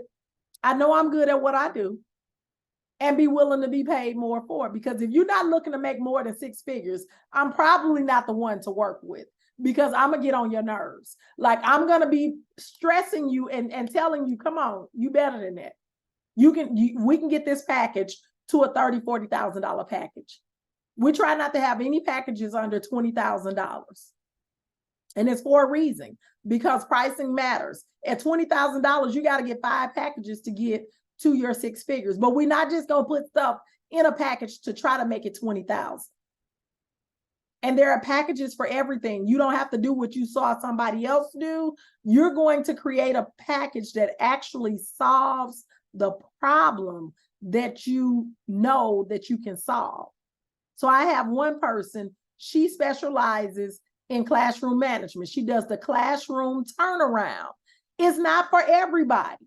It's for the principal who has the teacher who is maybe new, having all these classroom management issues. The principal is steady running up and down the steps. They done sent the mentor teacher in, and it's getting worse and worse progressively. Some of y'all know somebody in your building right now who probably dealing with that problem. And they are calling her in, they're telling her books to read. Y'all, that stuff don't work. Not when the teacher don't let the problem get so bad. So what does she do? She does a 10-day turnaround. She takes 10 days, 10, and goes to that school and teaches with that teacher for 10 full days, 5 days and 5 days. So that means that she is away from her home for 5 days the one week, and then 5 days the next week. She goes home on the weekends. She works 10 days in that room. She models with that teacher. She observes. She gives her feedback. They plan together. They create plans. She shows when she's modeling the lesson. Then the teacher gets up and does a model of the lesson. She gives her feedback. This happens over 10 days. And then she slowly releases the class back to the teacher 100%. She gives updates to the administrator. Y'all, this is an $18,000 package. It's only for one teacher. But how does she continue to add value? Because while she's there for those 10 days, she's also going to support the principal with a PD around classroom management. She's also willing to go and do a staff meeting. And she's also willing to meet with a couple more teachers who might be having classroom management issues on her downtime. So they create a schedule, but she's there for that one teacher. You're not going to tell me that somebody can't pay you for 10 days of work, $18,000. So all she needs is a few of those, and she's good to go, and she loves it. So you don't have to come up with a solution that somebody else said is the solution. She knew that this was the solution because that's what she did in her school. Her principal would pull her out of the classroom and would have her work with the new teachers who came in and would put a sub into her classroom. And she knew that when she got to 10 days, that was the magic number. So I'm just saying there's a number of different ways that this can look. Don't put yourself into a box and say that this is the only way that it can be done. You can do it however you need to do it. All right, any more questions? Any more questions? Come on, people. Yeah. Yes. Hi, my name is Kim. I'm a nurse practitioner. And yeah, I'm just burned out, unfortunately, being a nurse practitioner. But I feel like nurses and teachers have a lot in common. Yes. And I have decided to, move forward and start my own consulting. I have gotten my LLC, so I've done some of the steps. My question is how to, which it'll be taught in the summit, how to really go about with the marketing part, doing the professional development with nurses so they're not, burned out, and how to uh, make sure that patients, when they come into the clinic for their appointments, especially new patients, that they actually have all of their information, their medications, and all of this stuff. So those are the two areas that I'm interested in doing. And I would like to go to hospitals and do this because that would help with like the professional development as far as like nurses and, self-care and not getting burned out and so forth. Yeah. So Let me tell you. Let me give you a quick story. I had a student. My nurse was amazing in the school system. I had a student who was a severe diabetic. I didn't even know the diabetics could have such a severe case. This kid was in 5th grade, okay? She came to the school. She transferred in her 5th grade year, at the beginning of the year, 5th grade. She was new to us. The nurse had over 30 years of experience, used to work in the hospital, all that good stuff, came to the school system because she didn't like the hospital work. It was too much for her at that time. The little girl comes, everything is fine. We go on about our day. She diabetic. Look, we have diabetics, right? That's a normal thing in these day and age. And so she goes to lunch, she's eating the lunch, and the little girl go into a diabetic attack. Well, they call the ambulance comes, we get in contact with mom. The nurse actually ended up having to go to the hospital with her. Well, this little girl is an extreme diabetic to the point we have to review the menu every single day before she can eat because she's entitled to free school lunch. And I'm like, oh, wow, this is crazy. When we have parties in the classroom, she can't have a lot of the stuff because she is right. such a severe, it was crazy. Well, the nurse had never, now keep in mind, this is a nurse who has 30 years of experience, but she's never worked directly with students and kids with diabetes. So while she knew enough, she didn't know enough to be able to take care of this specific little girl because that wasn't her level of expertise. That wasn't her area of expertise. And so she had to go out, she had to get some training around how to best care for her, how to calculate her food, and we had to do grams and all this. Her and carbs. yeah, oh my goodness. When the nurse would call in, we would all be about to. One day I called her mama, asked her if she could stay at home. I kid you not. The nurse called in. I had to call her mom. I told her I ain't got no nurse here. She gonna go in there, she gonna eat that food because a 5th grader, she gonna eat what she want to eat. And that was a whole struggle by itself. And mom had to keep her home. But I say this to say, for some reason, we think that nurses they know everything about healthcare when they don't. Like, they need training as well. And so a lot of schools, including my own, started doing a health fair and training for the nurses. Now that's typically through the Department of Pupil Personnel.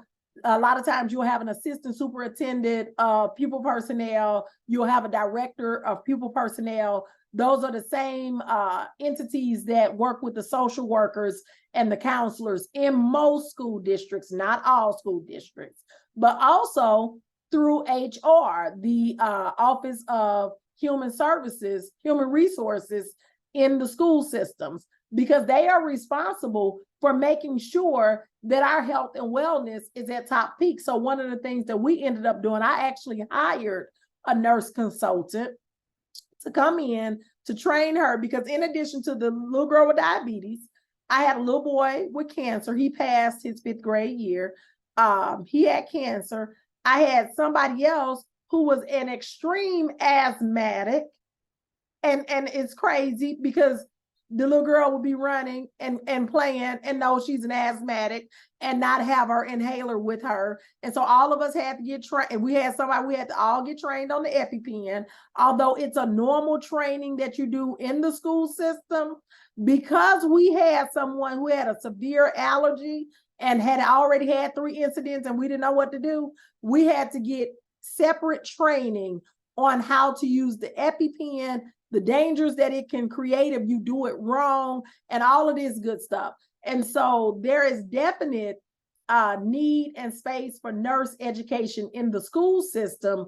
The problem is most people are not willing to ask. They go to the wrong place. They go to the principal. Most times that's not the principal who's going to make that decision. That is going to be your office of pupil personnel. That's going to be your superintendent. That's going to be your assistant superintendent of human resources. And they will then mandate it, but also explaining to them why they need it. And then having a package that'll work for them. Not only that, do you know how many teachers are in this school with high blood pressure? High blood pressure, being overweight, and a whole list of illnesses because we don't take care of ourselves. And so the consultant that I hired, her package included working with the nurse in the building for just 2 days. She had 2 days to work with her. She also did a health fair. She put together the health fair, brought everything. We didn't have to do anything. So she did the health fair. She worked 2 days with the nurse. And then she helped her with her check-in, check-out system, which was inefficient, the one that we had, because it was a mess. And because she had all of this experience working in different hospital settings and stuff, she knew how to implement a check-in, check-out system that would allow us to be able to track who came in, what they received. And I know some of y'all thinking, oh, just write it down on a piece of paper. Oh, it's way more complicated than that. And the nurse don't have no assistant. So you got to have a way to track this stuff, to remember to write everything down. And so that lady came in, she transformed that nursing office. And then because she did such a good job, my nurse was talking to the nurse over at Flynn Park. And then that nurse convinced the principal over there to bring in that consultant for her. So then she started going building by building, getting contracts, but she definitely led with what the problem is and how she can solve it. And then it made me think, because initially I didn't think I was thinking we got a nurse. What I need help for? That's her job. That's not my job. That's her job. And the nurse was like, well, I need some help. I don't know how to do this. And it just fell into my lap, a nurse consultant. I was like, oh, well, there it is. The nurse needs training too. So is it possible? Absolutely. You can't be hiding. You got to be willing to ask, and you got to go to the people and let them know what value you bring in the results. And no's are okay. We got to get through the no's to get to the yes. So all those people who are afraid of a no is just the blocking point to get you to your yes. And remember, we only need 4 or 5, maybe 6 contracts. We don't need 1,000 contracts or 100 contracts. So we might have to go through 30 people. But out of that 30, if we get 2, we're halfway there.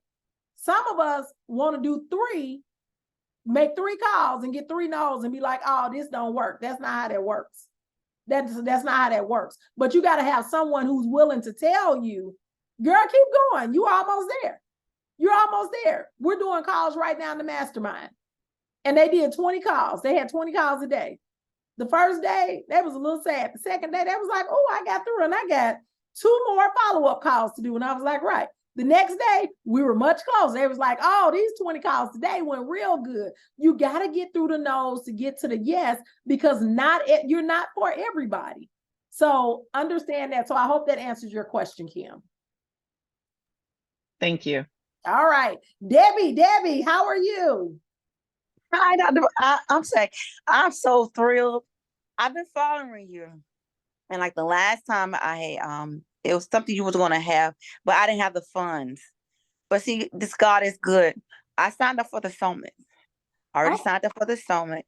And this is my thing. I'm an educator. I'm a pre-K4 teacher. I've been in the system for 20 years and I'm ready to leave. Okay. Because I feel like I have so much more to offer. This is my thing in my district. Literacy is a big problem. And I wanted to start a business wherein I get contracts with the districts. My thing is for pre-K.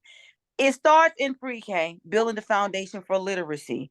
I've taken so many literacy training given by my school. I take advantage of those trainings, and I want to utilize that to create a packet to go to the district and say, I know that literacy is a big problem. We're trying to get these kids on the right level, get them to understand reading comprehension, all of those things.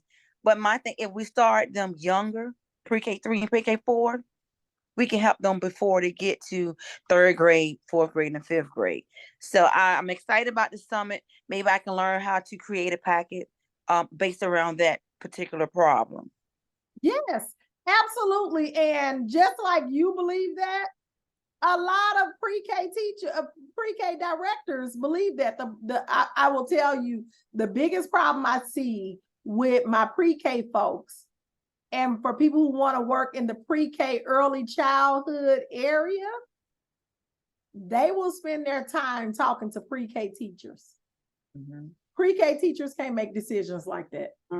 You got to be talking to the director of the pre-K program, and you got to let them know what the data says, what you're going to do, what results you're going to bring, and how you're going to simplify the process for them. And so when we think about pre-Ks and early childhood centers, where's our list of all of the pre-K and early childhood centers within 100 miles of us? Because we don't have to wait. Like, you can begin compiling your list now. I always like to, I work in batches. I do everything in batches, because if I do one, that's only one opportunity. But if I do 10, that's 10 opportunities. If I do 20, that's 20 opportunities. Well, the success in consulting is nothing but math. Like, we can map out what the likelihood of our success will be. When I say to people, even the people who are in my mastermind, how many offers have you made? They'll say 3. Okay. That's why you are not at your level of success. And then when I go to an Anika and I say, Anika, how many offers have you made in the past 3 months? She'll say, I make an offer almost every day. I've made over 100 and I got 4 contracts. When I go to a Jamila that made in last week alone, Jamila made at least 5 to 6 offers that were highly probable that they will be signing on. But we have to make the offers, but we got to first know what we're offering. And for a lot of us, we're not confident in our offer. And so it makes us hesitant to make the offer. So let's fix that problem. Let's create a package that we're confident in, that we understand what the package solves, what the problem is, what the solution is, how much it costs, as well as your area for negotiation, because we always got room to negotiate. My package is typically $43,000. I know that I can go as low as $28,000 and still make a good profit. I can go as low. Now, I'm not saying as soon as they say they ain't got 43,000 and I say, I'm gonna give it to you for 28. No, that's not what I say. I begin to problem solve with them to figure out, how can we get you this training, because you need this training and I have the solution to your problem. Tell me what I can do to be able to get us working together so that we can get your team on board and aligned with your mission and vision. Well, now that's a whole different conversation. And now I'm helping them to be able to figure it out. So it might come down to, I need to send you 4 invoices, one every quarter, that's going to be for $5,500. And then your initial down payment will be $8,000. So sometimes it's just the way the invoice is split up. Sometimes I need to do an invoice per leader. So it could be that they don't have the money. It's just that they can't do a $43,000 invoice. Oh, okay, let me send you some separate invoices. But they don't even know they can do that. So a lot of times we have to help them to solve the problem, but we got to be talking to the decision maker, and we can't be scared to talk about what we do. Like, I know I'm good at what I do. Like, I'm on here talking to y'all. I know for a fact that I can show you how to make $100,000 in consulting without a problem. I'm confident in that. And so there's nothing that you can say to me that'll knock me off of that. When I'm talking to leaders, I let them know, I know how to help you to show up authentically. I know how to help you to have clarity around your vision and mission. I know how to help you communicate effectively and not run off of your emotions. And I know how to help you to have control of how you show up. So let me help you and show you what needs to happen. That's the solution to their problem. Now they're trying to figure out, how do I get the solution? How do I pay for the solution? And then you help walk them through that. You can't shy away from it. But again, that comes from being clear about what it is that you're offering, what's included in it, and the solution that it's going to provide. Thank you. All right. Dr. Lynn Shipley, how are you today? I am doing well, Dr. Chanel Dubose. How are you? I am excellent. I have a reverse question for you. Okay. I need to actually talk with you about doing some consulting with our administrators. So if you have the opportunity, can you please reach out to me? Because if y'all need a witness to bear witness about how well she does consulting, I can tell you that she's been in my district and she's just helped the teachers elevate and get to a new level of thinking, as well as our administrators. So she's not a joke. She's not telling you anything you don't know. And I follow her. And so please understand, all the work she does is top notch and elevates our staff and myself to a different level. So that's really all I had to say. Well, thank you so much. And y'all, I didn't even know she was going to be on here. I did not pay Dr. Shipley to say that. Dr. Shipley was at one of the schools that I was working in. And look here, I'm there doing consulting. I'm over there telling Dr. Shipley, girl, you a genius. You over here running this building. Why are you not consulting, making this money? And look what Dr. Shipley has been doing. Dr. Shipley is, like many of you all, an absolute genius at what she does, the delivery of what she does. She knows her stuff. Do you hear me? Dr. Shipley has presented at all types of conferences. She got all types of stuff going on. Dr. Shipley, just tell them real quick what your business is and what your work is around. Sure. My business primarily is called EdPop, Educating from a Position of Power. And I work with teachers and police departments and school systems regarding wellness and how to maintain, so let's say, their sanity as they process through a very tumultuous time, and students who are post-pandemic. And so I do wellness conferences all over the country, as well as working with teachers and teaching through trauma. Y'all hear that? Anybody can relate to that? So I'm telling you, when I met Dr. Shipley, I knew. I was like, this lady is amazing. I was like, she is just playing too much. And she already had stuff. She had already written books. She had already done some stuff. But a lot of times we get so consumed in the school that we forget about our genius. And so I just want to encourage you all. And Dr. Shipley, I will be calling you. You know, I love me a good contract. Look at there. June Cole said, Dr. Shipley, yes, ma'am. Information in that chat. I'm telling you, this is how it works, y'all. She's amazing at what she does. I'm telling you, I don't just say that about anybody. Dr. Shipley is the GOAT. Do you hear me? And she was sitting in that school as an instructional specialist, but she was really running the building. It's some of y'all who's sitting in that building and you really running the building low key. They come to you for everything. They know that you have the knowledge. They know that you can get it done. You're the go-to person. Y'all better turn that into consulting dollars. I'm telling you, you could be making an extra $1,000, $2,000, $2,500 a month. And after a while, the money gonna get so good, you're gonna say, I need to stop doing this during the daytime and work full time in my consulting.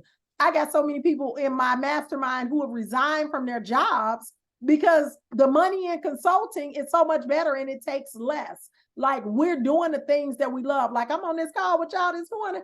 Y'all, this is fun. I am amped. I am ready to go. Okay. I love this work. So this is not a hassle. This don't cause me stress. I wasn't stressed out trying to put together the PowerPoint. I was like, oh, let me tell them this. Let me tell them this. That's the same thing that I do when I'm going to do PDs, when I'm working with administrators. I'm like, oh, let me show them this. Let me send them this. Let me do this. I'm going to add this into my presentation to make sure that they get this. I want to give them time to work together to implement what it is that it's fun. And that was the joy that I was missing as a building leader. That was the thing that was not there for me. It was almost like rote. I would get up, do the same things every day. Every day was different, don't get me wrong, but the joy wasn't there. I was still making an impact. I was still doing an amazing job, but my physical joy, just the excitement, being highly motivated, it was not there for me. I was tired of my days being consumed in a school. And there was this thing in me, I can't tell you what it was, but it was something in me telling me, Chanel, there is more. There is more for you. This is not it. And it was almost like a rock top moment. That's why I keep telling y'all, it's not a rock bottom moment that you're going to bump into. You're going to bump into your rock top moment when you realize, I got to do this same thing for the next 12 years. That's what I said to myself. I said, I got to do this for 12 more years every day. Show up to this parking space, park, get out, go in, deal with these teachers, deal with these students, deal with the community, put the fake smile on my face, answer questions, show up to admin meetings, be the star of the show, still rob Peter to pay Paul, not get home until 6 o'clock in the evening, try to straighten out anything that happens. If a kid don't arrive home from the bus, I got to make sure that I'm super concerned, even though my kids over here trying to figure out how they getting home, because I'm at this school trying to worry about the kids that's on the bus from my school. And so it was a rock top moment. I said, this is going to be my life for the next 12 years. And if I don't make a decision to do something different, this is it. This is how it goes. They already said 30 years is what you got. I was at 17. I had 12 more to go before I could officially retire, according to them. Now I know you can retire when you want to. Nobody had told me that in the school system. So, all right. So Delonda says she retired in June. Girl, you better get some of them consulting dollars. Look here. It's a bunch of money in consulting. Any more questions before we wrap this up? Any more questions? Let me make sure before I wrap it up. Any more questions? All right. You all are so welcome. I encourage you to sign up for the summit. Y'all get signed up for the summit. I'm telling you, you're going to get 2 days with me. The sessions are broken out, so you'll be able to go get some lunch and come back. I ain't going to keep you online for 10 hours on one day and 10 hours on the next day. We're going to break it up into 5 sessions. Each session will be about an hour and a half to 2 hours, and we're going to have an amazing time. That'll give me enough time to walk through each of the things to give you a chance to get everything that you need. And then if you sign up while you're on here, I'm going to do an extra Q&A with you so you can then come back and ask any questions, plus all of the bonuses that I promised you will get. I'm a woman of my word. And so if you know somebody else who's interested in the summit, have them to get signed up. Share this with them. Let them know you need to come on over. If you know some retired teachers, you know those people who are sick of the school, been steady complaining and looking for another way. A lot of us just don't know that there are other options. I did not know, people. I did not know. And I said, once I figured this thing out, I will come back and make sure everybody else knew. So don't say you didn't know, because I done said here and I done shared it with you, but you got to be the one to make the decision. You got to be willing to say, I'm going to go ahead, I'm going to sign up for this summit. Let me see what she's talking about. Come on in. Let me show you what I'm talking about. But again, I'm going to separate the serious from the curious. It's some people on here now who are just curious. They were just wondering what it is. Those who have heard what it is and you say, oh, this sounds good. Get serious, purchase your ticket, and let's get into this summit at the end of the month. We're going to have a good time. You're going to learn a lot. You're going to have what you need, and you're going to walk away and you're going to say, oh, I got what I need. Let me get started. Everybody who leaves that summit, you have no reason to delay. And besides the fact that I told you today, how to get the business started. Inkfile.com, ran over some prices with you and everything. So today, let's see how much progress is made from today to the point of the summit. Then I challenge some of y'all to make a post on your social media. Wonder how many of y'all actually made it. And somebody gonna make the post and some people gonna respond and they're gonna say me. And then you're gonna see people are willing to pay you for what you offer. So Marlene says she made the Facebook post. See, so we got one person who made the Facebook post.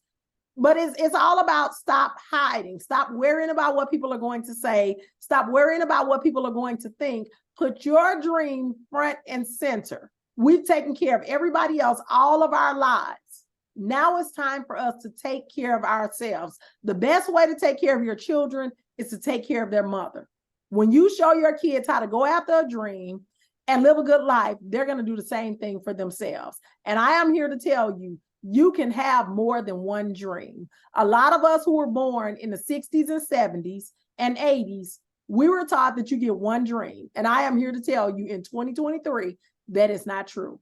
You can have more than one dream, and a dream can turn into a nightmare. So don't let that happen to you. It started out as a dream, and now here we are 20 years later for many of us.